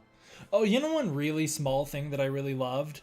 I love the scene when Godzilla's walking through the river in Rome and he roars at the helicopter because it's too close to him. That's a cute little detail that they added. I thought that was very fun. Nate, it probably is. The only other one that could be a contender would be 2014, which I think is a far more competently made film. It's just a bit of a slog to sit through sometimes. But yeah, this probably objectively is my least fave MonsterVerse movie. I guess I'll see how it holds up over rewatches over time, because you never know. GVK was a movie that started pretty middle to bottom for me when I saw it the first time. Then it moved way up to pretty much the top, and now it's kind of leveled back out under King of the Monsters for me. So my current list, if I had to go off the top of my head, probably is Kong Skull Island, King of the Monsters, Godzilla vs. Kong, Monarch Legacy of Monsters, Godzilla 2014, Godzilla X Kong The New Empire, and then Skull Island.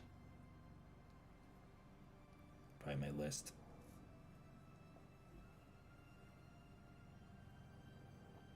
I loved that they sold toys of Doug, and then he had nothing to do in this movie. He ate Kong's dinner at one point. That's pretty funny. That Doug was so heavily marketed and then had about as much screen time in this film as he did in the last one.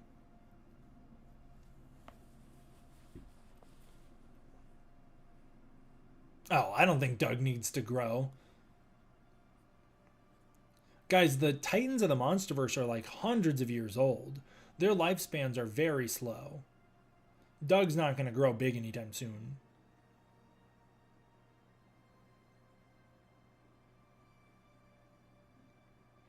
I don't know what happened to Mothra at the end of this film. I guess she just stayed with the Iwi, but she certainly didn't join Godzilla and going back to Rome. That's for sure. 2014 GXK, GVK, Kong Skull, and King of the Monsters. Love them all, but King of the Monsters is my least fave. Nate's list is like the fusion of both sides of the MonsterVerse fused into like this. You clearly just love the MonsterVerse, which is awesome. Like that's a very ranged list right there. I definitely think I prefer the more balanced entries.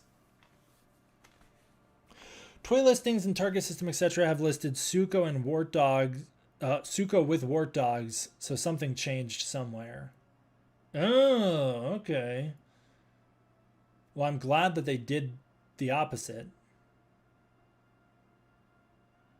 The fact that this guy still hasn't seen Kong Skull Island is such a disappointment. Freaking Saturn Dusk.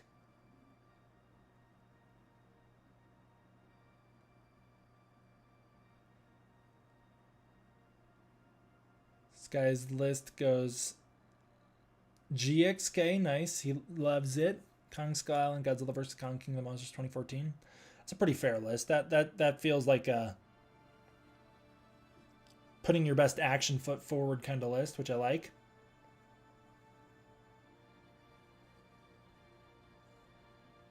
God, I hope they don't make a whole armored suit for Kong. That's going to be so Kong King of the Apes yuck. Wow, Childish, coming out with GXK's your fave, man. GXK, King of the Monsters, GVK, Kong Skull Island, Monarch Legacy of Monsters, nice. G14, and then Skull Island. Alright. That's not bad. I can see where you're coming from.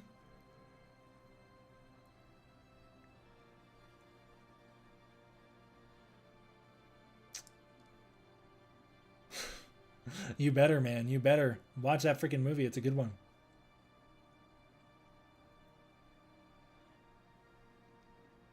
Alright, guys. I think I'm going to end it here. It's getting late and I'm freaking tired. So, I'm going to end it here. Send in your very last messages and I'll end it in 3 minutes.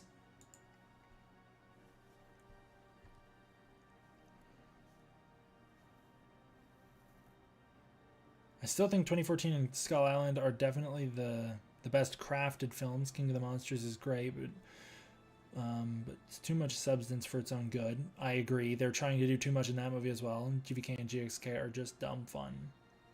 Fair enough, man.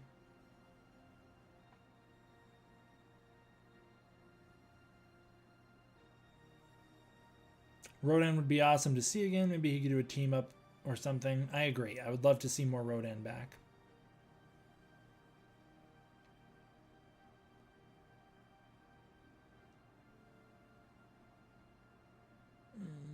I was really hoping to see Mothra would fly over Godzilla and land on top of him at the end. Yeah, I don't know. Mothra and Godzilla really didn't interact much in this movie. Hopefully we get a new giant alien for the next film. No, thank you. Do you agree with power scaling of Godzilla or not? I think Godzilla was wildly overpowered in this movie. It deflated all of the tension.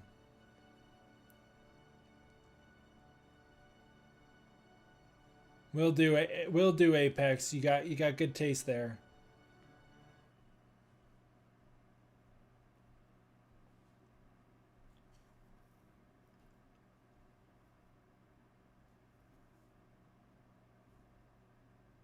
I don't know if they're doing a Mothra from Playmates. I have no idea.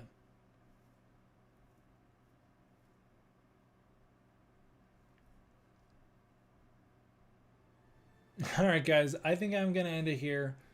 Well, thanks for tuning in with me. Thanks for having a big spoiler chat on this movie with me. I'm sure I've upset a lot of fans for being critical of it, and I'm sure I've upset even more fans for making fun of Godzilla. So what else is new?